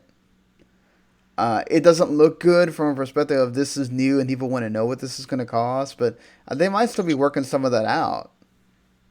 Yeah. Um, because also I think with how how is this going to play out? How are the developers going to make money off of this? Because Yeah. if this is just another storefront, then why do I need to have another storefront out there? If this is going to be, oh, it's a freaking streaming service, that's great, but who the hell's gonna support it from day one aside from maybe Ubisoft like that? And you don't really, who's gonna sit there and go, oh yeah, you can take my big cut from my $60 game, and they pay a $15 fee or whatever the hell, and yeah, what happened? I don't get my cut. Like, I just don't see how that's gonna work for people. Yeah. I mean, so they've tried to do stuff like this before, like on live or even that Gaikai service, and it's like Right. this. Yeah. I mean, like, look at how Game Pass works right now. They don't really, aside from their own games, they don't really have games like, okay, Wargroove, but that's an indie. Like, you don't have these big games coming out that are from third parties day and date on Game Pass because they're losing money. They know people aren't going to go buy the. Now, there are people that go and buy the game anyway, but there's a lot of people that will just keep it on Game Pass and they lose that money there. So, Yeah. I don't know. I just don't. Like you said, there's questions, obviously, but I think it's a bigger question of, okay, when the hell are we going to see games from this first party studio that Jade Raymond is leading? And are they going to be good enough to warrant anybody owning a Stadia, buying that controller so you can play Wi-Fi? To Well, I think they might have said that you can use any controller within reason. Yeah, you can, but I think like the only way you can play on your TV is with that controller. Yeah. You can't play with another controller on your TV. So you can play on your PC or your phone, but if you want to play on your TV for Google Stadia, you got to buy their freaking controller. So there's $60 right there, plus whatever price they're charging. I don't know. They're gonna have to really work, and then also the 25 to 30 megabytes that you need to run it well. That's not all of That's the not most U.S. people. Yeah, I mean, that's I not have most that. people. I have You that have that. too, but But it's well, like the bigger thing was like bandwidth. Which, right, that too. If like, if you don't have unlimited data, there goes your data cap. yeah. It's I don't know. This might be something that works like if 5G ever happens, where it actually works, comes out for the consumer, and the ISPs don't try to massively control it, which I don't see how that works. Um, you know, that would have to be with politics and all that, but it's just like, I don't know. This doesn't seem like it's a good idea. Sony and Microsoft can do it because they have their own box. Google's not doing a box at all, and this is their thing. And I think this is great to get people, casuals that have great internet, if they can do it, into gaming. If that price is right, right? If this is a streaming service or if this is just a storefront, but I don't know. I don't think this is going to work as well as he thinks it does. Well, let's say it was a storefront. Like, what would you rather do? Buy a game on Steam or buy a game on Google? Not to mention, like you guys talked about, Google has a really bad habit of just abandoning stuff. Yeah. Like, how do you know you buy a game and then it goes away in like 2 months and there goes your game? If they did Uh, that, I'd be like, uh, either send me a Steam code or refund my money now. yeah, it's like you don't know how there's going to be any kind of preservation for your game or anything like that. It's just, it doesn't bode well for, you know, that that thing at all. Yeah. Well, let's get into the. You guys talked about this quite a bit, but I enjoy me some Persona as well, so we're gonna re-talk about this. But um, Persona 5 Scramble was not what people wanted it Persona 5S to be. I I, will I, disagree with you guys though, because if anything, the Switch has proven this year alone is that people like to play their. They don't care if the game's old. They want to play their damn game on the Switch. Um, Now, well, granted, I hey, think yeah. I'd like to play Mario on a PS4, but it's not going to happen. Well, no, granted, I think it's pretty well known at this after this announcement. It was made clear. It wasn't made clear by Sony or Atlus, but it's made clear that the numbered games seem to be exclusive to Sony. But still, I think I can understand a lot of people getting upset. Like Atlus has a very bad history of not wanting to kill the vibe. You know what I'm saying? Like they don't go out there and go, hey, this is not Persona 5 switchboard. They could have immediately come out and just said that, right? So people don't get all hyped. Um, it's amazing because they allow it with bad PR too. When the stuff was going on with the bad press for Catherine, they didn't come out and say anything either. They just let that thing be there, and everybody's saying bad crap about Catherine, and they don't say anything.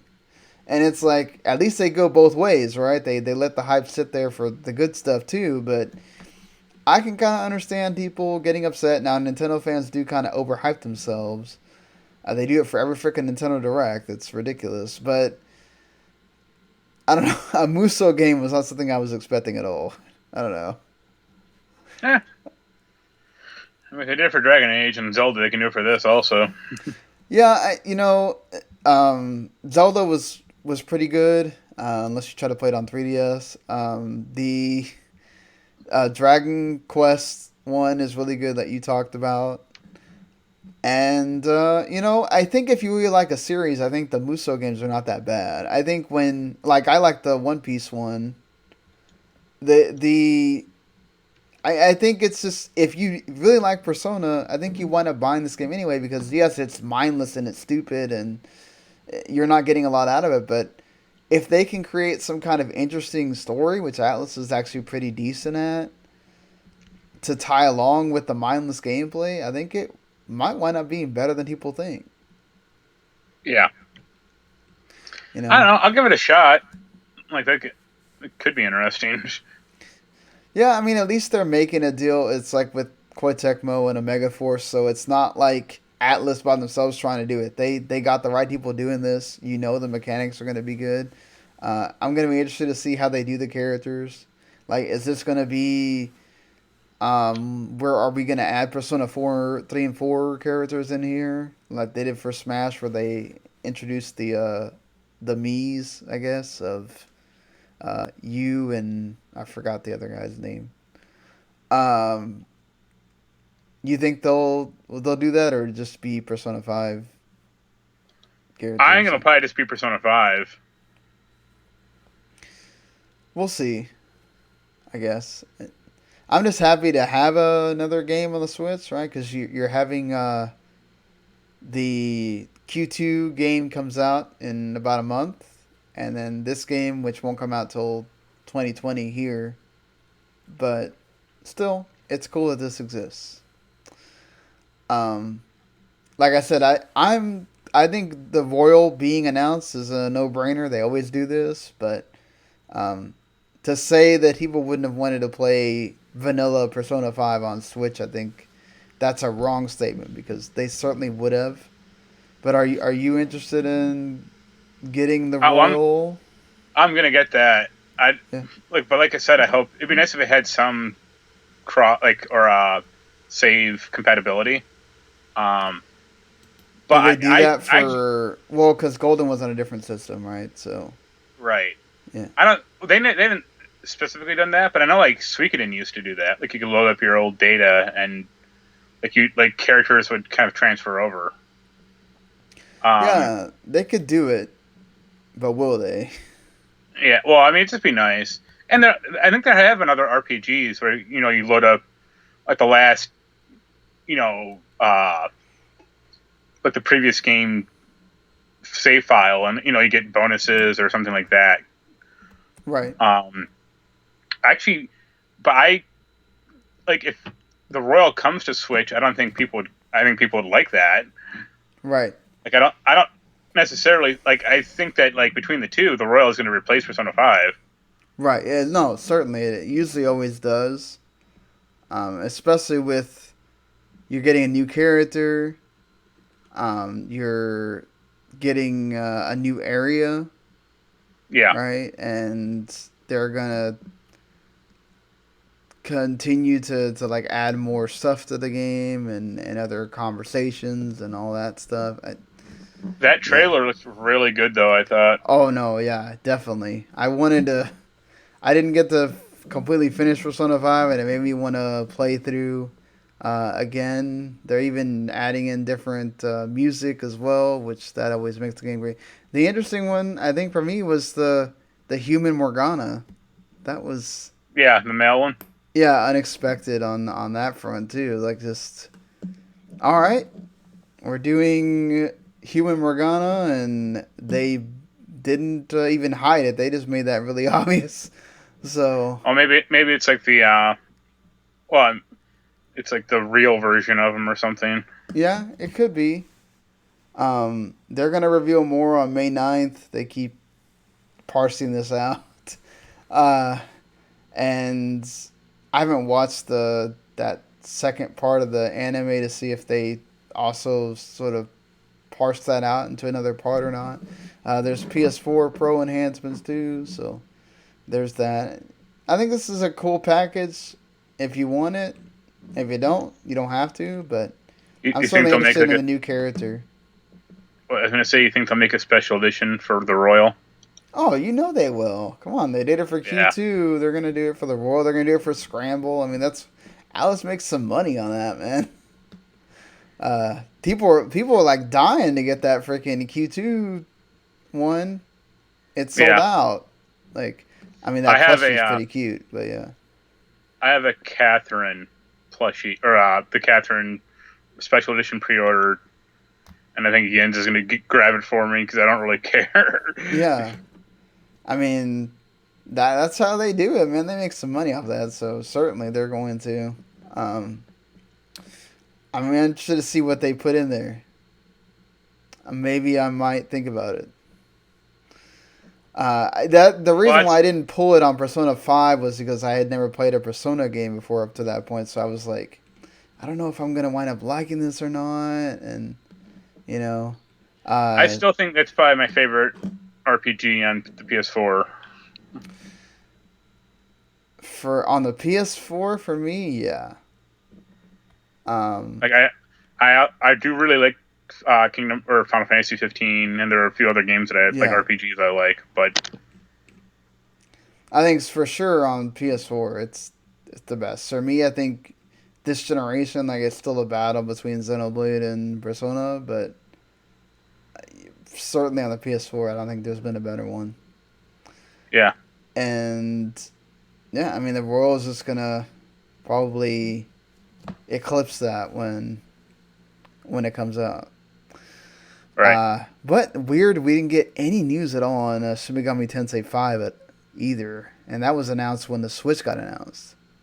So Well, I'm sure they're still working on it. I mean, that's probably the biggest reason Persona 5 isn't coming because I've always tried to keep those franchises separate on their respective platform. yeah, that's true.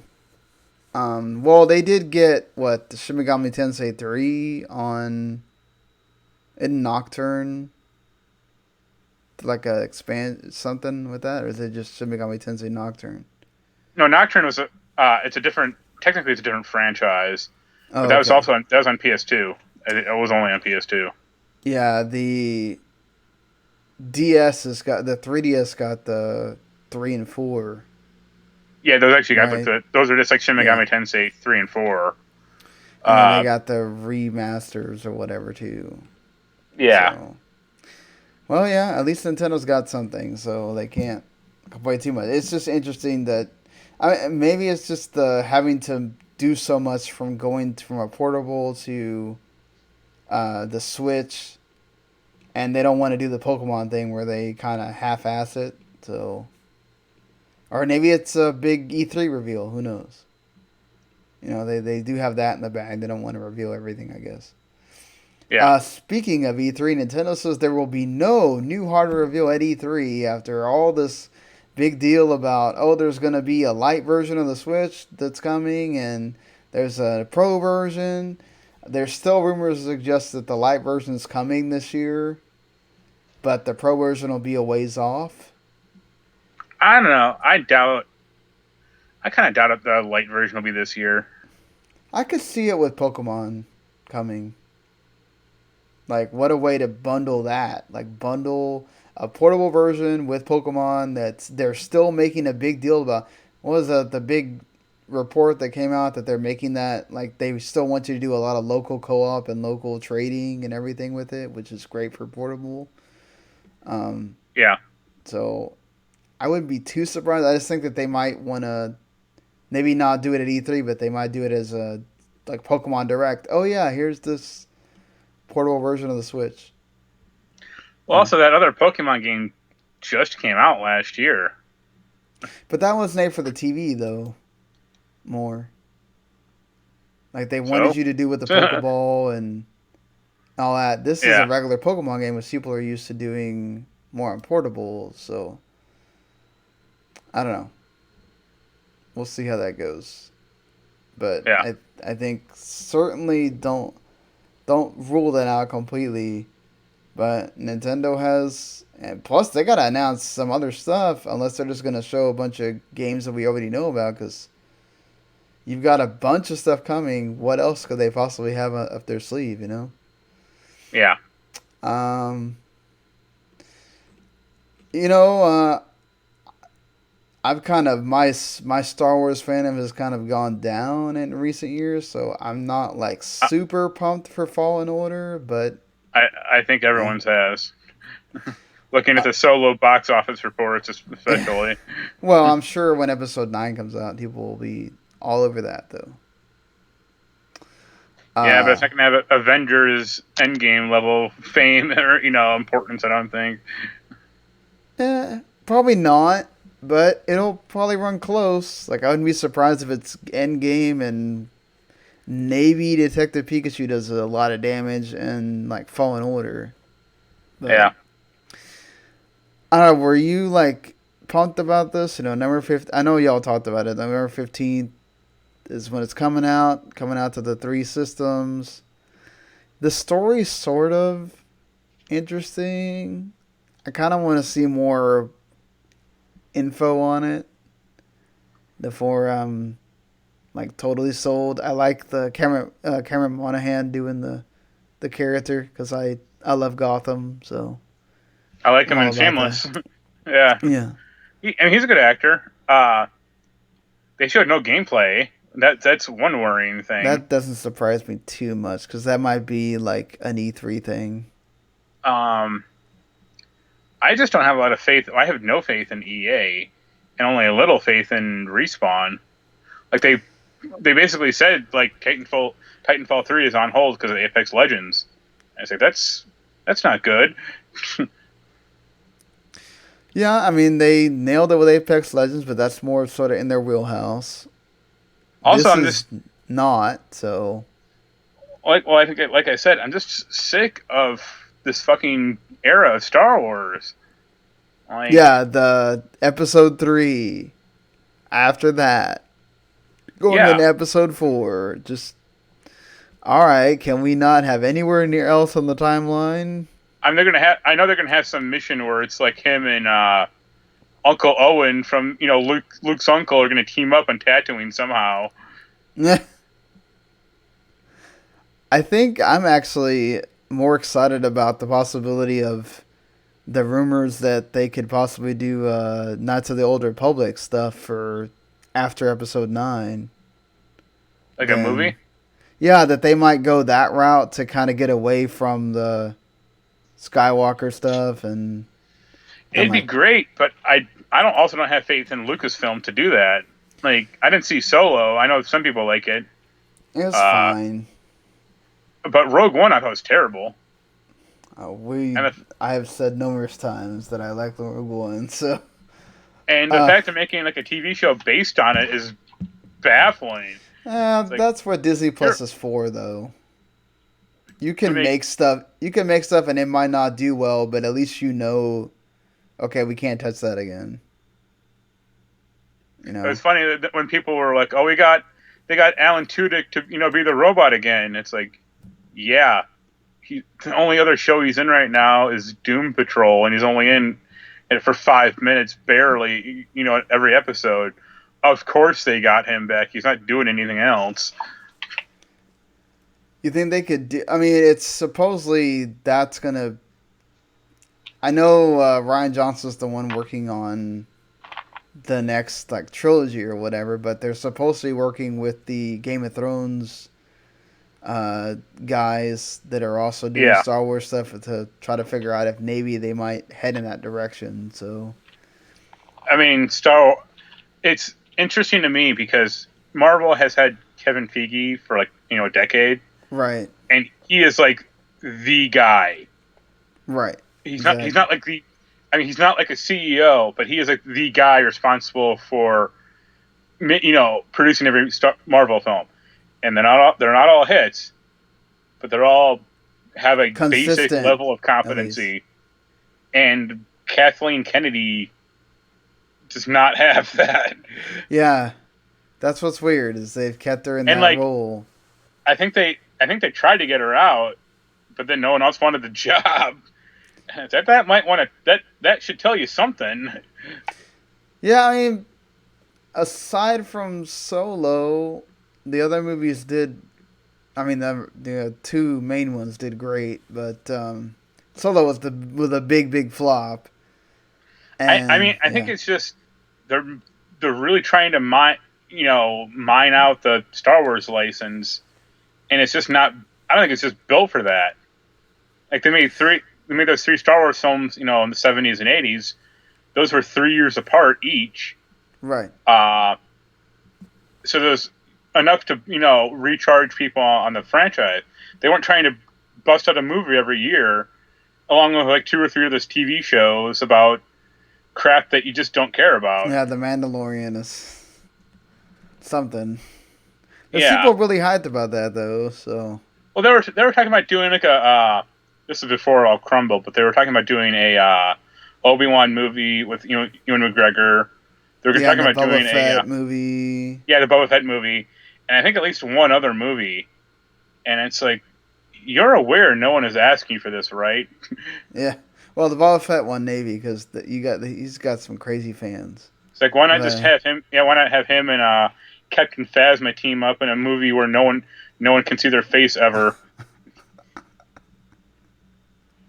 that'll work wonders. I'll have you know. But Yeah, yeah, well, we'll see how that. How about that? How about that Sonic trailer? I am. I'm going to be buying that ticket day one. You know what? The I only don't mind Jim Carrey that much. He actually what I sold mean, me sort of on Robotnik. it's been 20 years since he's been that Jim Carrey. Like the last time he was like that was like Ace Ventura or The Mask. Yeah, maybe that's what it is. That I have Like some nostalgia there for that. But I miss over the top Jim Carrey. The only way they can maybe make that movie better is it has D-Box, which my I'm local theater does scared for not them have. to the way Sonic looks. I'm scared for them to show like Tails or Knuckles or anyone like between the teeth and The the arms. the arms and just I don't know. He's weird looking and like Gangster's Paradise being the song you choose. A hip current song. I mean that's fine if they want to mold it from the '90s, right? But like I don't know. Uh, they did a nice It little. it's weird to have Sonic on Earth. Yeah, I mean they did some nice like odes to the games and stuff, which I thought was cool. Also, Um, I don't remember a ring being used as a teleportation device. no, I think you can. Well, I think Well, when technically you go to yes, right? Like the little when you go into the other world or whatever, well, that's for right? like getting the actual Chaos Emerald. Yeah, I mean, it depends on the game, but uh, yeah, it's strange. Everything about the movie's strange, and I can't wait to see it. I you know it'll think be it'll be terrible, that so and bad that's it's what. good? Yeah, like I think Detective Pikachu looks good just as a film, or Right. as kind of a love letter to Pokemon, or the franchise. Sonic does not, and that actually kind of makes it more interesting because Yeah, like the director doesn't look like he gave a shit about Sonic. I know. Like that theory, the theories going around like people wanted to make a Doctor Robotnik movie, but they had to have Sonic in it for people to actually approve it. Like I wouldn't be See, surprised if that's what happened. I need to send you this link. There's a fan made Sonic film from I think a few years ago. Let me check see if I can find it. Yeah, it's from 6 years ago, and it's like an 18-minute long film, Yeah. and it looks way better than this thing. And these people are like doing a Sonic film just for fun, and they even had Jaleel White voice Sonic in it as kind of just a cool little thing. Right. I don't know. Like there's some parts of it that I kind of liked. You know, him getting to do the spin move and all that. Like just Yeah, but the spin he dash is just not looks supposed to so be. weird. Well, the spin dash is not supposed to be used as a weapon of mass destruction. Like it was, Right. like you can't take down a fucking truck with that thing. It looked like Yeah, he like totally destroys the truck and then the little robot comes out of it. Like just that looks like the Bat Pod from the Dark Knight. that too. Uh, I mean, yeah, I'm gonna go see it. I don't know if you are. I was joking that the movie should have had like Lacey Chabert as like the human love interest, like she was in that fucking Xbox 360 game. That would have been more funny, actually. Like Oh, it would have been funny if her and James Marsden were like in a relationship, and then she just dumps him for Sonic. yeah, I like that blue hair, man. Yeah, got to go fast, but not Yeah, too fast. exactly. You gotta go fast. We'll see Uh, how that goes.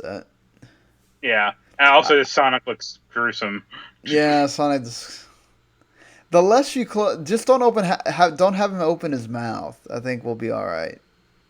Have Just just have Sonic be telepathic. yeah, like just he can talk, but in like his mind or something.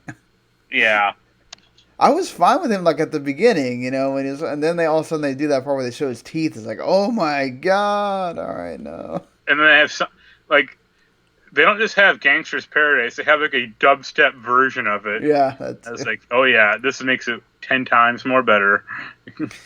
well. Speaking of Sonic, the system that he helped make famous, the Sega Genesis, is getting a mini on September 19th. It costs $80 with two controllers. The Japanese version gets the 6 button controllers. The English American version does not. There's 20 games out of 40 announced for them so far. Surprising that Sonic the Hedgehog 2 is in here because it never comes to anything else. No, no, Um, Sonic 2 does, Sonic 3 doesn't. oh, it's Sonic 3 that doesn't. Okay. Yeah, because of the Michael Jackson connection. We'll see if it shows up on here or not.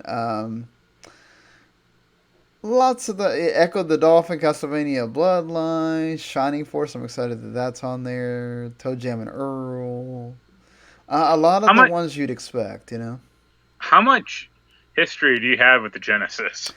Actually, this one I'm sort of interested in because I just got finished reading that Console Wars book, and Yeah, so I sort of have this thing where like I didn't have a Genesis when I was a kid, and I kind of want to have like the Genesis thing. like As the actual final good one. yeah, See, I um, had a Genesis, but I still didn't have a ton of games for it. Like I only had like there six wasn't games. like when you think back, like the Super Nintendo obviously had way better games, Well, right? I mean, it's debatable.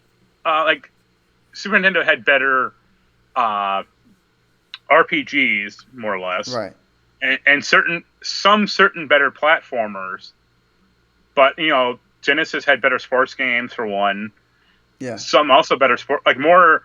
I would say more imaginative platformers. Uh, Yeah, like Echo the Dolphin was interesting well, for its time I too. meant good platformers, Well, like Kid hey, Chameleon. Echo's alright. Well, Toe Jam No, and Earl was kind of cool for its time too. Uh, Echo is not all right. I liked it. I've played it I on an mean, it's. emulator. It's alright. When did you play it though? I don't know, like 5 years ago. Yeah, when you're an adult and you can figure that shit out. When Oh, when you're you're a like kid, no. yeah, you're like, all right, I can swim around and that's kind of cool, but I fire my sonar at this crystal and it says some vague, hint. I'm like, all right, what am I supposed to do now? I was amazed reading about like how well that game sold and how they just came up with it like at a dinner or whatever, and they just decided to greenlight it Yeah, it and doesn't surprise like yeah. that.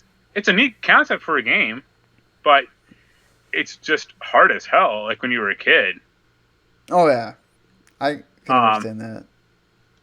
or even like the great Aladdin debate. The SNES for its Genesis version. And Right. anyone who says SNES is wrong.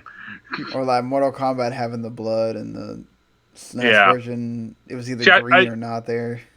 I mean, you mentioned it, but like the whole controversy about like, oh, the Japanese gets a 6-button controller, we only get 3-button, and it's like, yeah, no, only like 3 games use a 6-button controller. Like, who Yeah. cares? I mean, there's a lot of the ones you would think like Gunstar Heroes and Shinobi 3, Streets of Rage 2. I'd imagine there's going to be at least one Fantasy Star on here where they, uh, I imagine all the Fantasy Stars if they can get them. or at least four. You'd think, because Yeah. yeah, I don't know. I'll be interested to see what the other See, 20 games wind up being. I had a Genesis. I also had the Sega CD and the 32X. And it's like that was dumb. Yeah, that wasn't the best choice. How long do you think before it gets hacked? Day one. Especially since it has USB power or USB connectivity. It's like, oh yeah, that's gone. That's getting hacked. You know it. If it was some AC adapter, then it might take a little longer, but nah.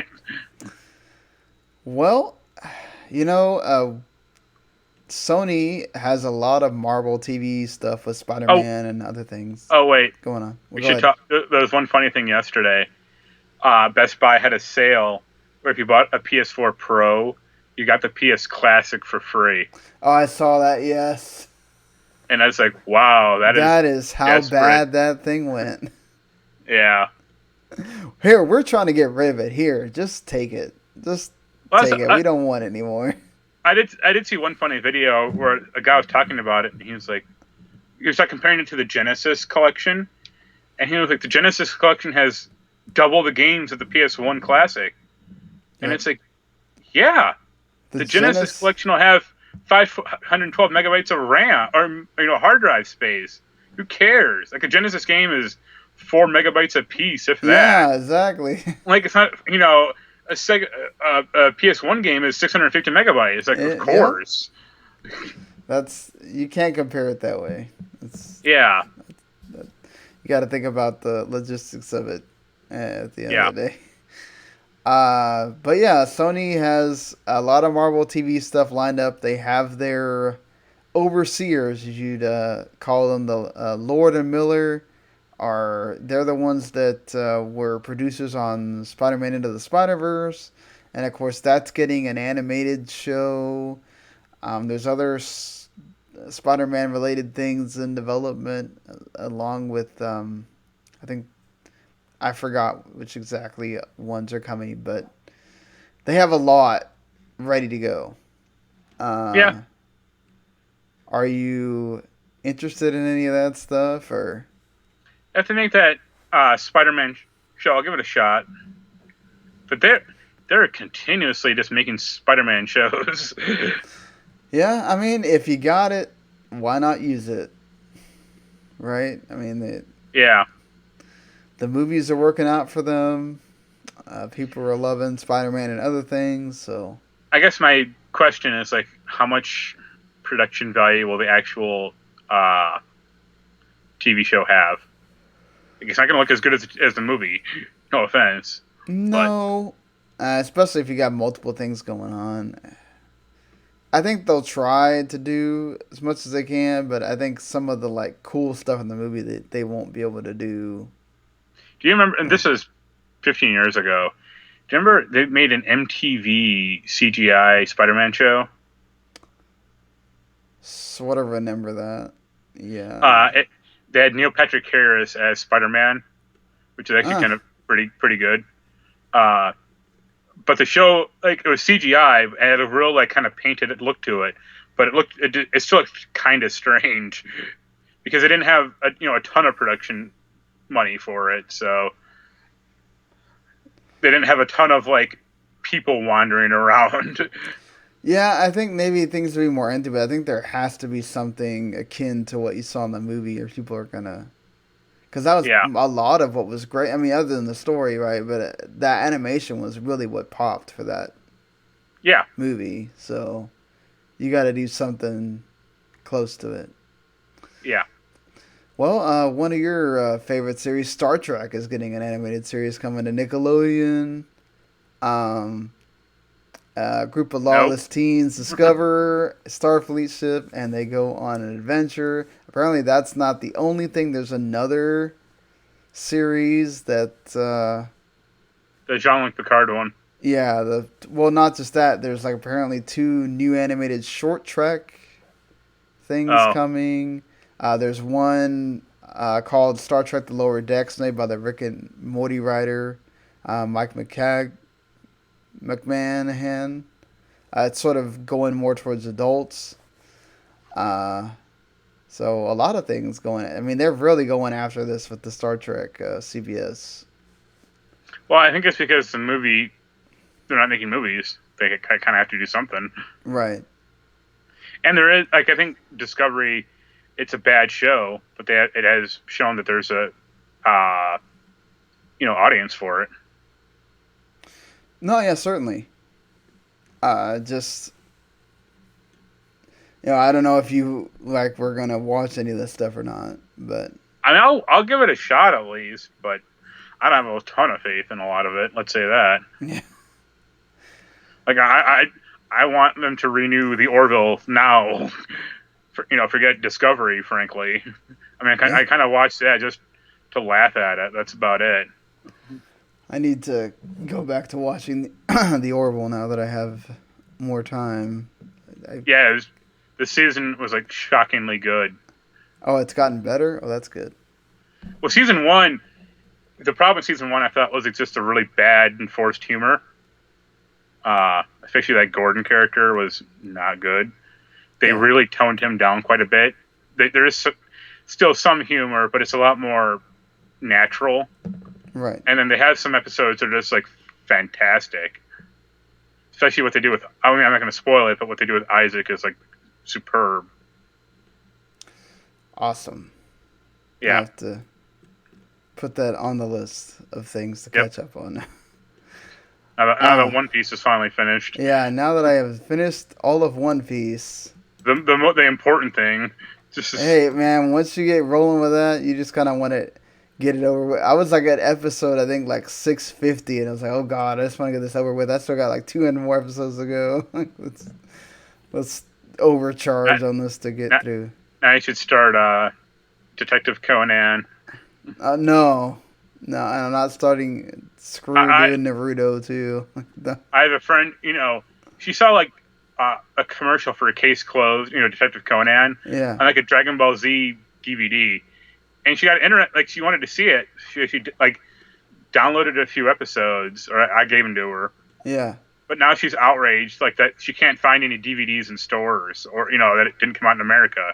yeah. That show's It's like, freaking old yeah, as and then it's like dirt. not not every game comes out or not every show comes out in America. Like Yeah, that predates all that stuff. Like, so, not to mention it wasn't really like this big old, uh, this super beloved thing here in America either. So, Yeah, Crunchyroll I think has like 300 episodes or something like yeah, but that. it doesn't start from the from like the start, and that's what she wants to see. Yeah, It's like, well, then spend $100 and buy the DVD set. Like that's your only option. yeah, that's the thing is probably a lot of those episodes they have different rights and different rights holders, and it would cost them a bunch of money to.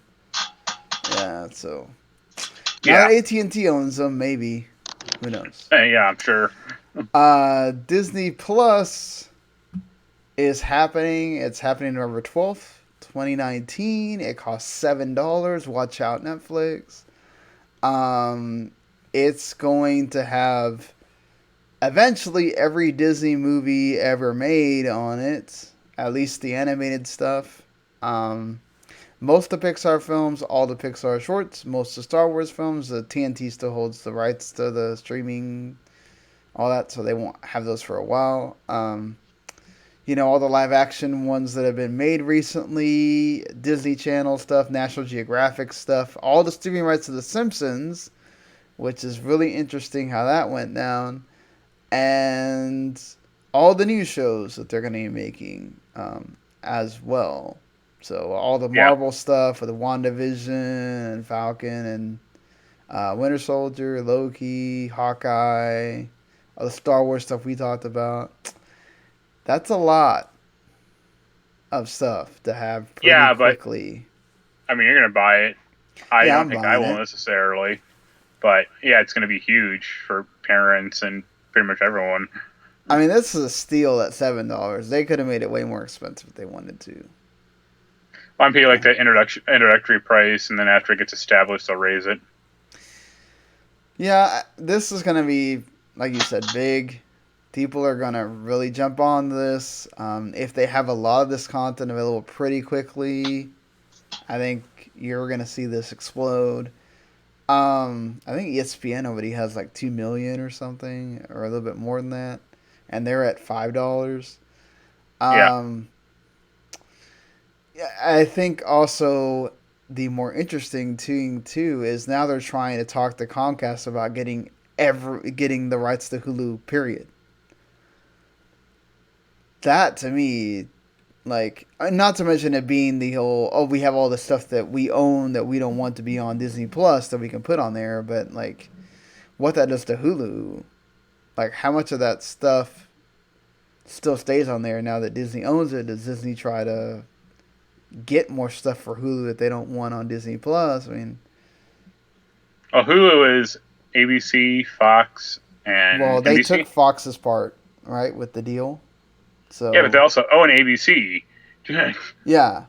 So now if they bought out NBC's part, they'd own the whole thing. I mean, like, what do you think they could really, aside from putting, like I said, their stuff that they don't want on Disney Plus, like, is that the only incentive to having that? Like,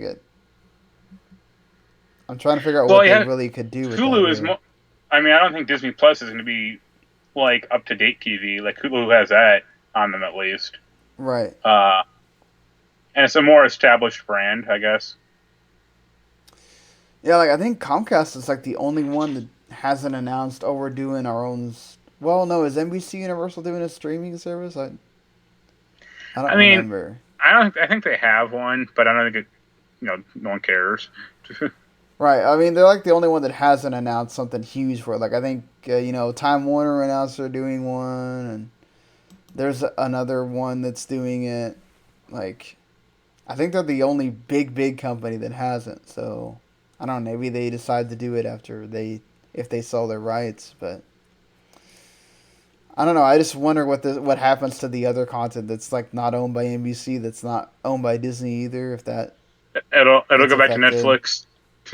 Yeah, Netflix or yeah, like Funimation just made a deal with Hulu, so I wonder how that if that would affect it or not. Um, yeah, it's interesting. Interesting how that goes down. Let's talk about games we've been playing. We mentioned Division 2. I don't know if you wanted to talk any more about it or not. No, like I said, I'm having more fun. But just they don't explain stuff well in that game, and the story is bad. Yep, that is a universal thing that I have heard and read about Division 2. The story is not good. And it's a shame because the reason I actually like the Division 1 is it had a interesting story, and it had like good environmental storytelling. And this game like has some of that, but it's bad, and then it's missing the rest. There's just there's not a like cohesive story that goes through. No, That's God, interesting. no, No. not at all. They have they have occasional cell phones for you to find to get Yeah, like some background information and the echo crap. But that's about it. Like you get more story out of the loading screens than you do like from the actual game. And it's like that's this not is a good. problem. Yeah, Yeah. that's not good at all. I know Like you. I Go ahead. well no, I was gonna say like when I got to like the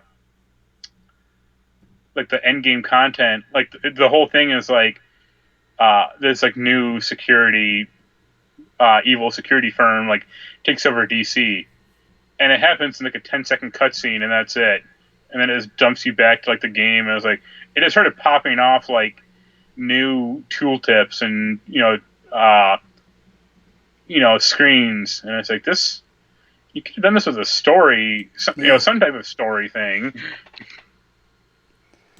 Well, sorry that Division 2 story didn't go well for you. I know y'all talked about Far Cry New Dawn and Risk of Rain Yeah, 2. I don't know if you. I still got to finish the review of that. And it's funny because in my review, I'm like, I know this is 2 months old, but I wanted to see if it was as dumb as Far Cry 5, and thankfully it's not. Well, that's Uh, positive at least. yeah, I mean, I still don't think it's a good game. Like the lack of a character is the biggest problem, but it's how they wanted to do these games for some reason. And I have no idea why. Yeah, especially when the villains aren't as strong as the other No, games. yeah. So that doesn't help Uh, it either. let's see what else. Well, you and I both got Risk of Rain, but yeah, I don't think you've played it. I have Uh, not. I love it. I think it's really great. I guess the one thing I'll talk about um, was I played that Warhammer Chaos Bane beta. What did you think? Well, I wrote a preview. I don't know if it's up or not. Um, it's really good. Like it's not. I don't think it's quite as good as like a Diablo, like Diablo 3. Right. Um, but it's a lot of fun. Uh, you're pretty mobile. I liked it. Yeah, I mean, hopefully I can get it, or we can get it for review when it comes out. Is it like basically a Diablo type game just in the Warhammer Yeah, universe? Or? yeah. Like the biggest change, I guess, is like I played a mage character, so like I could actually control like some of my spells with the right thumbstick, so I could shoot out an energy ball, but then control its direction. So that was pretty interesting because then you could like set up traps with enemies. You could like funnel them all through this hallway, fire the energy ball, and then you could just keep running it between the hallway and killing everyone and who came into it. Well, that's it. I mean, I like Diablo type games, so I'm sort of interested as well. It's coming to consoles too. Yeah, I mean Oh. that type of game genre isn't popular that much anymore. Yeah, it's outside Like, of Diablo. well, no, there's Path of Exile, which that's Right. been Yeah. around forever. Uh, Victor Vran, which is okay, and Right. that Van Helsing game, which is less okay. Yeah. Uh, and that's Well, and then kind what? of about it. Well, Torchlight 2 is finally Two. coming to PC, or to Yeah. console, I should say. You know, 5 years after it came out, and Yeah. 2 years after the game, studio The closed. game's good though. Oh yeah, Yeah. but Yeah. like that's the problem is all these games came out in like 2015 or before. Right. So like this game looks good. That there's this Korean Diablo game that looks insane that I want to come out here, but I don't think it ever will. What's it called? Uh, I'll look it up. It's me. Well, I'll go. It's called Lost Ark Online, Okay. I feel like I've heard and of that. I may have sent you a trailer. It's Yeah. this like weird MMO slash Diablo clone where there's like 15 different classes, and like the game looks beautiful, but it's all in Korean and looks like some free to play garbage kind of, Right. which But is a good. shame. Yeah. Well, it also has like a big social aspect, and it's like I don't want that necessarily. I just want to play as this gun character and shoot a bunch of zombies or devils or whatever you have in this thing. Um, but yeah, I would say the only problem with that Warhammer thing is I really wish it was a Warhammer 40K game. Oh, so it's not. It's what? So what it's is it in the lore or the series of Warhammer? Just well, there are two. Basically, there are two Warhammers. There's Warhammer, which is fantasy, medieval, tons of armor, like that type of stuff. okay. Basically, fantasy. Right. And then there's Warhammer 40K, which is sci-fi. Oh, that's like the space stuff. Oh. Yeah, and that's what I wish this game. Like, I wish this game was Warhammer 40K because all these games are fantasy based. Yeah. It would give it a different flavor. That'd be good. Yeah, but then it'd be weird because you're not a mage with lightning powers. You're a guy with a bolt pistol or something. You think they could do it though if they wanted to?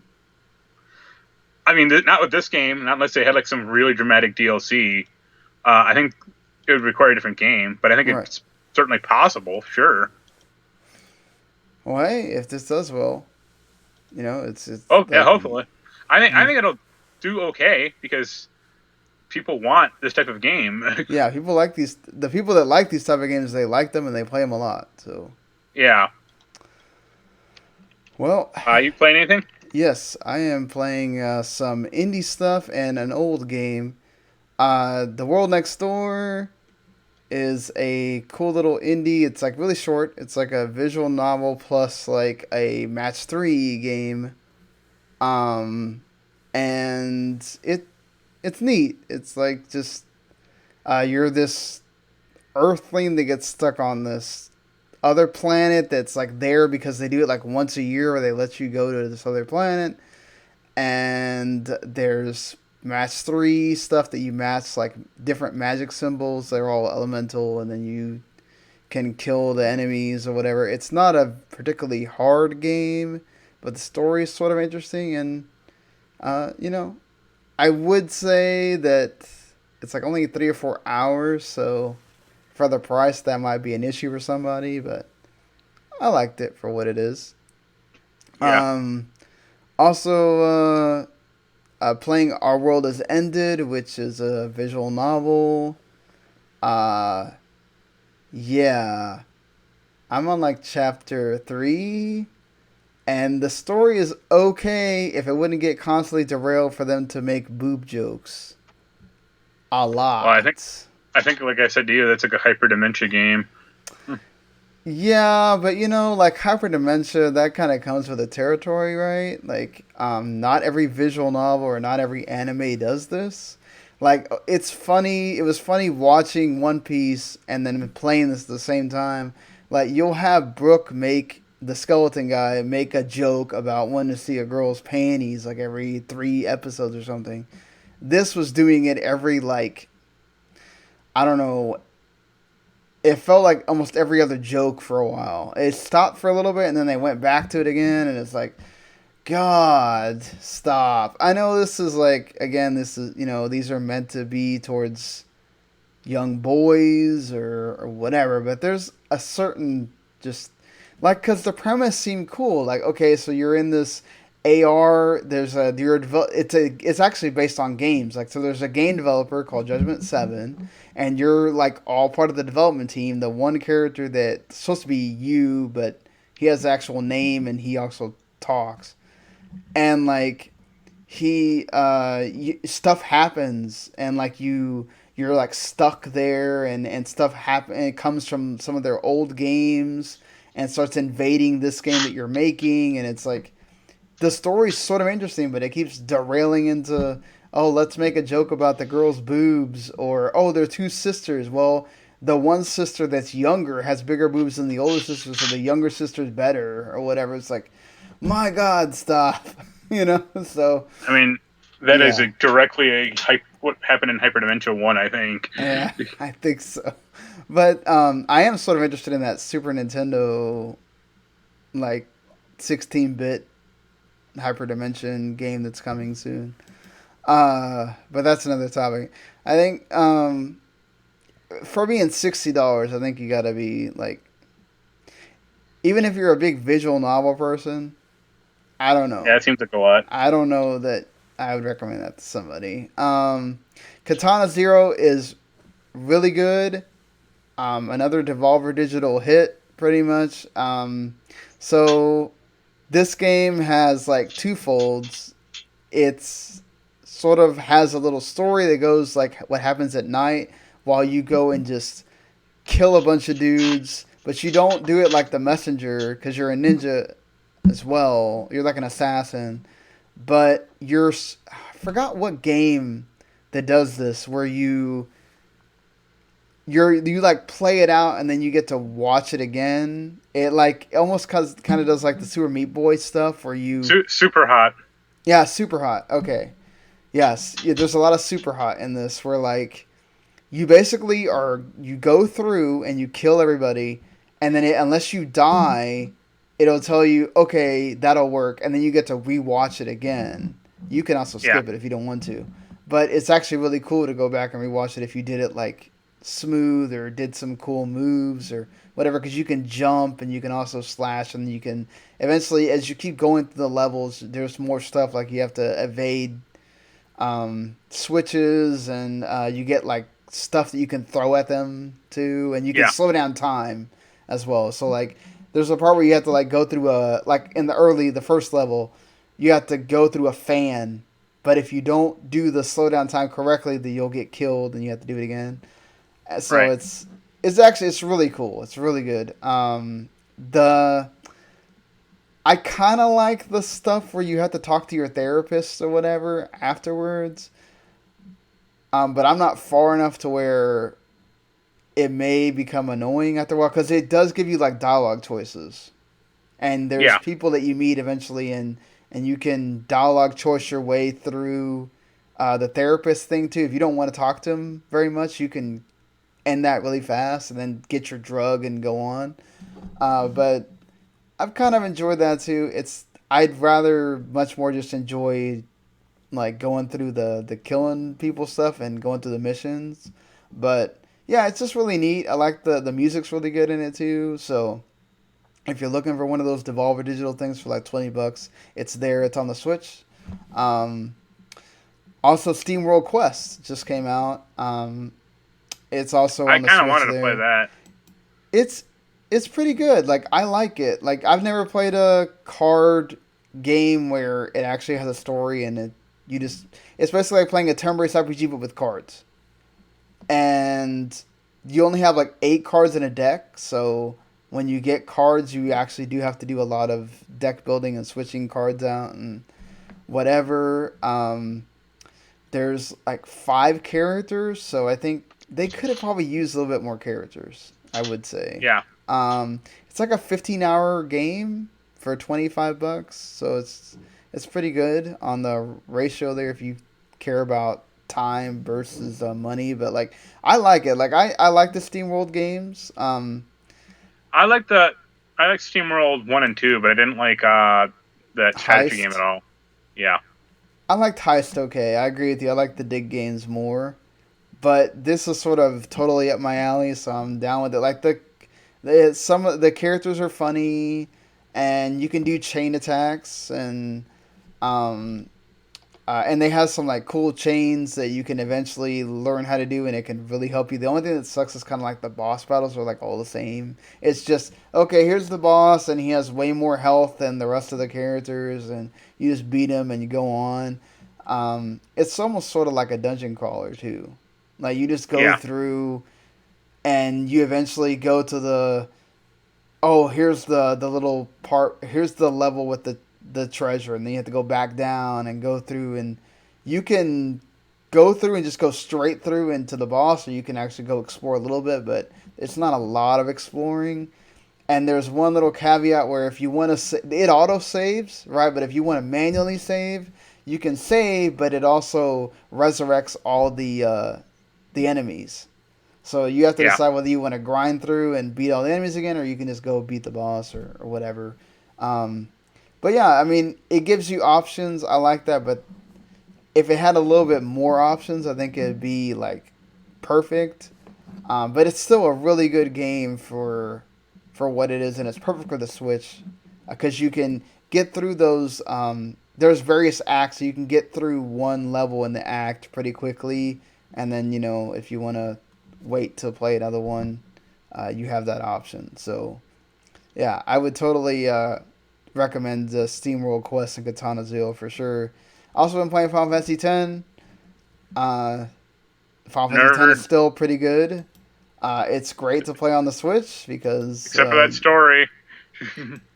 I don't mind the story so much in 10. Like, it makes sense. Like, Yuna's trying to go through this journey, and Titus is dealing the crap a, with his a, dad, and a huge crybaby dick. yes, he's a great crybaby, but yeah, and Final Fantasy X too, I think gets a bad rap, but it's actually better than uh, people give it credit for. That dress sphere battle system is actually pretty cool. Um, You just like dressing Lulu up in different outfits. well, Lulu's not in that game. Or whatever It's the dark Riku chick and is. oh no, Pain is terrible. I hate Pain. They could have done without her. Oh. I'm surprised they didn't try to put Lulu in there instead of Pain. That's weird. I thought she wasn't, actually. Oh, but yeah, I mean, it's still $50, so you make your decision there. But Yeah, but at least you get two games instead of if one. you enjoy that game at all, it's worth on the Switch. It plays great on the Switch. I didn't have any problems at all. Even in portable, it's probably more akin to the PS3 HD remaster than the PS4 one, but it still looks pretty good. And you know, so totally. Like I said, I don't know when I'm gonna get 12. I might wait on that one for a while, but oh, we forgot to talk about the Valve headset. Are That's, you I mean, interested in this at I'm, all? if I could afford it, I would be, but Yeah. that ain't gonna happen. I don't know if it's like a bunch of money more than the Rift S or whatever. Well, the core But headset is, I don't think it's that much more, but they need, like, the controllers are like $250, and like the the whatever station you, base, yeah, you yeah, need like a ton it costs like more. $1,000 basically to get the base, the controllers, and the index is what Yeah, it's called. The index by itself costs $500. It's not wireless though, so you still have to connect it and everything. Um, I mean, it's cool. It seems like it's trying to be more high end, so that's cool that Valve's getting in it. yeah, It looks neat. I like the whole black design. It looks pretty sleek. I would say that. sure.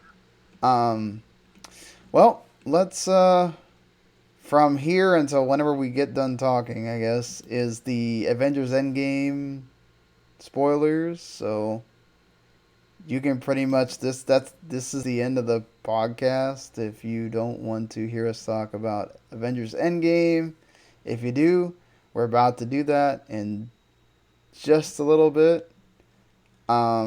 Basically, I already talked about Final Fantasy uh, 12 coming out this Well, week. Giga Wrecker Alt looks pretty good. It's a cool little indie. I would tell you to check that out when it comes out in a couple days. Valhalla, that like bartender, like visual novel slash thing game, is also coming to consoles. The Fade to Silence, that like survival game that's like in an ice world, Yeah. is out. If for some reason you want to start like on the PC, that thing is out as well. Um, Aside from that, I don't know. I don't see anything that's like the SNK 40th anniversary is finally on Xbox One. They've really been rolling that out piecemeal. Yeah. Uh, and Space Warfare I think comes out on the PC. Yeah, yeah, and World End Syndrome as well. So yeah, that's your games coming out this week. And so here you go, Avengers Endgame. What'd you think, Yeah, it Mark? was good. I liked it. You have It went any on for like too long, I favorite think. parts? Yeah, I agree. Like that first two-thirds is pretty slow. Well, the first hour, it's basically three movies. The first hour is like exploring the world after the snap. The second hour is like the heist hour, and then the third hour is just like an all big battle. Yeah. Um, did you did you like all the? What'd you think about the characters coming back and all that? Just in the battle there. Well, it's expected. Like, Yeah. of course, most of them have to come back. It's not. They're not going to bring. It's not. They're going to not bring back like Black Panther, or Spider Man. They have movies due out soon, Right. especially Exactly. Spider Man. Yeah. Especially Spider Man, because it deals exactly with what happens after Yeah, Infinity War and Endgame. So. I thought Uh, I thought that was a weird plot hole, and this is really a spoiler for Spider Man because at the end of the movie, like they have like a kind of a wrap up with all the characters, right. and Spider Man goes back to school, and like he hugs his buddy Mm-hmm. Ned, and it's like either Ned should be 5 years older, or I mean he got No, I don't know if he got okay. So according to the writers, everybody that's important in Spider-Man got snapped. So everyone everybody, like that's a mighty big coincidence, I guess. so like all, so MJ, Ned, and Peter. And then all of his other high school friends that he showed in the Well, those are the trailer, main three that are important. I don't know about everybody else, and like, like cause the bully kid. the writers do make like there's some of the kids that are gonna be in college while he's still in high school. And then I don't know if what's her the freaking Aunt May Uh, yeah, gets I think snapped or she didn't look not. older. She didn't look older, Yeah, she so didn't I look don't think older, she did. so but yeah, so that's sort of the going into Far From Home, why he gets to meet Ned and they're both in high school or Yeah, whatever. I don't buy it. Uh I thought the Cassie thing was interesting because they're going to clearly have her now be like another hero whenever they're doing another Ant Man movie. yeah, and also will Morgan eventually do something with the It was Iron Man stuff. it was funny when they did that kind of funeral shot. Like they had that one kid. He was older, and Right. it was a kid from Iron Man 3. Uh huh. We Exactly. had to actually look that up. It's like, oh, that is him. And then, well, what'd you think of what's the Gwyneth Paltrow character getting? I thought that was kind of cool. Her getting armor Yeah, and that's cool. I mean, they're not going to use her again, unfortunately. yeah, But the. What'd you think about the like? I didn't. It didn't bother me because and I was really excited about it. And apparently I got sat around all the women because like all of a sudden all the women like yelled out in the theater yeah, like that one girl shot. power like Yeah, that one. It was really kind of pandering. I yeah thought actually, obviously yeah it was total and pandering but I thought Captain Marvel was wasted in that film. yeah she like left for half the movie. No, she left for 80%, 90% of that movie. She's in it for the first 10 minutes and the last 10 minutes, and that's about it. Yep, that's And I was what. like, "What? Why are you here?" That's Anaya's like favorite hero. So she's like, "Oh, where'd Captain Marvel go, Dad?" I'm like, "Well, they just had her leave, so I don't know." They didn't have enough material for her or something. You Well, should watch the technically, they did this before Captain Marvel, so like, yeah, that's what was weird about this. you should watch the Red Letter Media review of the film. They go over it way more in depthly. It's great. I thought the Hulk was great. Oh, I Uh, really like the Hulk in this too. Yeah, yeah, the him with the time person, that part was pretty good too. the ancient one. Yeah. Uh, Yeah, she was good. I mean, it's Tilda the Swinton. What do you want? what'd you think of the Captain America stuff? It was fine. I like seeing Haley Atwell again. Like, Yeah, that yo, was cool. she's, she's still hot. Good to know. Um, did you? So apparently, like Bucky apparently knows he's gonna do that, so that's why he talks to Falcon more. But apparently, that Falcon and Bucky show might have to do with whatever happens to Cap during the time when he leaves. I don't know. That's supposedly thoughts from the Maybe. writers or whatever. Yeah, we'll see. I guess I'm more curious how they're going to bring back Vision. Well, I think Nimber Shuri had almost had him complete or whatever, Yeah, and so then they he could technically died. put him in another body, Maybe. right? And interesting, that show's going to be set in the 50s, so we'll see how What? that works out with all that technology that they have to use for them. Um, did you like Black Widow dying, or do you Yeah. want Hawkeye No, it to? was fine. It was fine. She died, but again, it's going to be interesting how they make a movie, out of her character. Oh, that's gonna be a prequel, obviously. I Like, mean, if it is, it'd be kind of weird because it's like there's not going to be any mortal danger or anything. It's like or it's I gonna know have how to the do with like all that. Oh, here's what happened in Budapest thing. nah. You know. I mean, I think it made like apparently they did map it out to where Hawkeye would have died at one point, but they eventually decided on Black Widow, and I think it makes sense because like he's the one that has the family, and Yeah, yeah. you kind of wanted them to eventually get to be I, back together or whatever. I want I want that Hawkeye show to have Linda Cardellini in it. She's the wife character, and Oh I want yeah, her to also be some like badass archer. that'd be awesome. I could see like the kid, like the because he's showing the oldest daughter how to. Yeah. Well, it's like, very reminiscent of that Kate Bishop character in the comics. Yeah, Um, yeah, it was. I liked it all. I'm like, the who did Spider-Man and Black Panther got the biggest cheers in the theater. I don't. Did you get crazy people in the theater cheering and stuff? oh, I sat while I was in the theater with my friend. We've had great seats right in the corner, like way in the back. Yeah. I mean, it's not a huge theater, so it was perfectly fine to see the screen. But there was this jackass usher. Like he came in like right when the battle was happening, Yeah. and he literally, when they started doing the Black Panther chanting, like there was a big audience clap and like people were hooping. He was literally chanting along with them, like with the Oh, film. the Yeah, Wakanda thing that they say. and Yeah. I was almost like, dude, get out, like, or stop ruining this for me. Yeah. And we had people just getting crazy and shouting like Wakanda forever, and I was like, How all right, this is the movie. I mean, you saw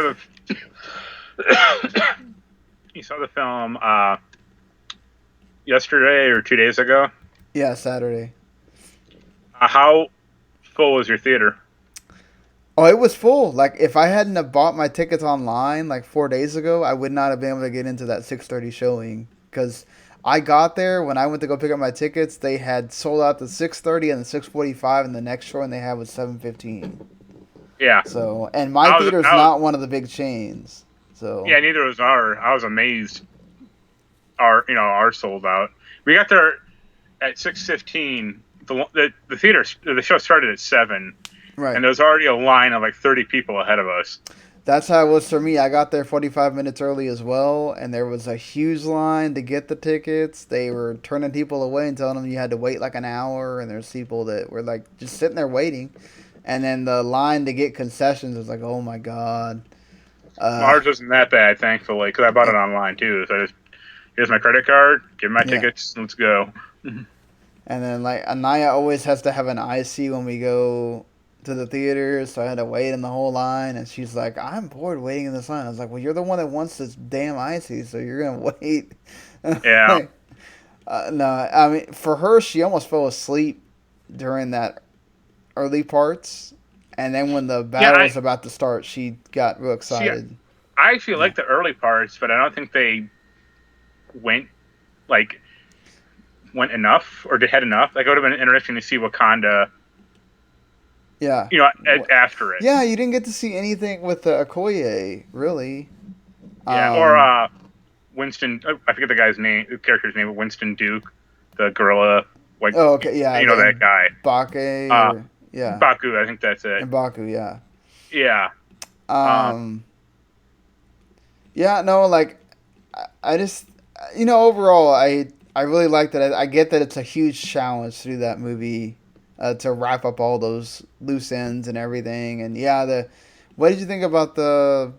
I thought Ant Man was really pretty good oh for yeah. all that. I mean, Paul Rudd's always good. Did It was you also. I have a think it's problem funny at all that with like, any of the time stuff or? oh no, it flowed fair enough, I guess. Well, no, I meant Uh, like the time travel, like no, that's what freaking I meant. Thanos just gets to send a whole army through with the Well, that's a big ship. So what do you expect? yeah. I was gonna say the only thing that like was a little strange. Well, strange is like no one batted an eye at either Nebula or Rocket.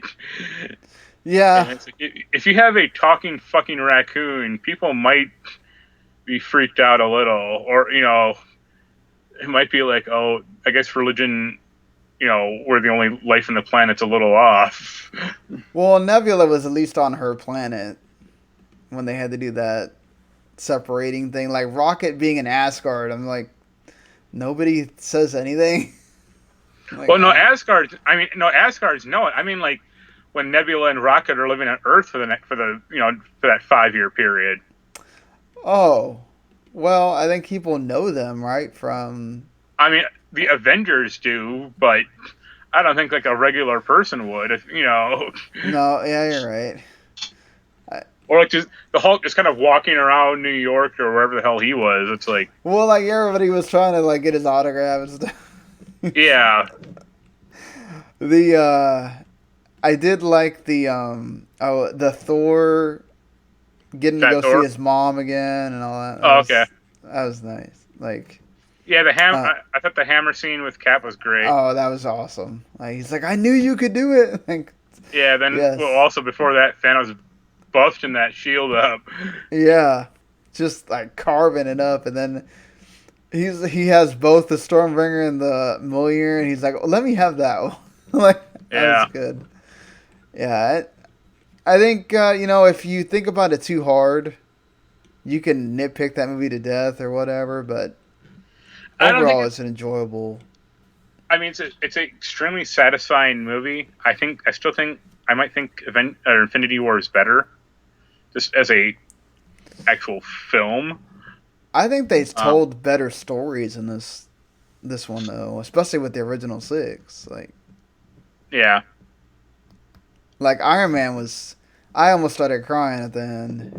Like, damn, that sucks. I mean, like I could see it coming. Like one of the big ones had to go. Yeah. Um, but yeah, it was sad. Uh, Well, plus he was like so sad about Spider-Man, and then he comes in, and then then he's the one that dies, and it's like, oh god. Well, it looks like do you like the idea of Thor maybe being in Yeah, Guardians 3? I mean, it'll take the pressure off him a little. Um, I think he works better as a character when he's not the main focus. Yeah, Like Thor Ragnarok, he kind of was, but it's also more of a buddy movie or team yeah. movie There with was an him, and ensemble there with that one. yeah, like Thor 1 and 2, they were okay, but not what you really wanted. Well, did you read that he was kind of tired of Thor until Yeah, Ragnarok? Yeah, it because makes sense.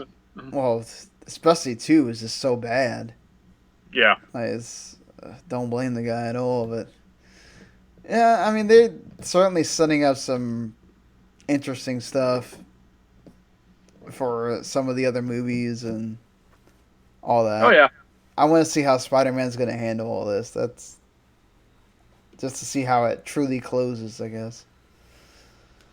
He's Well, facing Jared. He's facing Jake Gyllenhaal, so you never know what's going to happen. oh god, He'll Jake use that time Gyllenhaal. reminding potion like in Prince of Persia, and I do like Mysterio as a villain, so there's that too. well, yeah, it Well, looks decent at least. Like that's a pretty C-list villain. Let's be honest, but yeah, it's true, but I mean they've used a lot of the other ones. yeah, So. for good and bad movies. Plus, Venom has his own thing, so I don't know if they want them to mix right now. Yeah, I hear you yawning, so we should end this. We should wrap this up. Yeah, it's late. We almost went like 3 hours almost. Yeah, But all right, that's it for the show. If you like what you heard, you can always subscribe Video Games to the Max or subscribe to everything we do at WTM Network. Go visit WTMNet.com. You have Mark's Division 2 review and also the Warhammer Chaos Bane preview as well. Um, Thank you to Last Word on Life for hosting us on there as well. You can follow us on Twitter at WTMSean, at Humanity Plague, at WTM Network. And until next week, we'll see you later, everybody. later.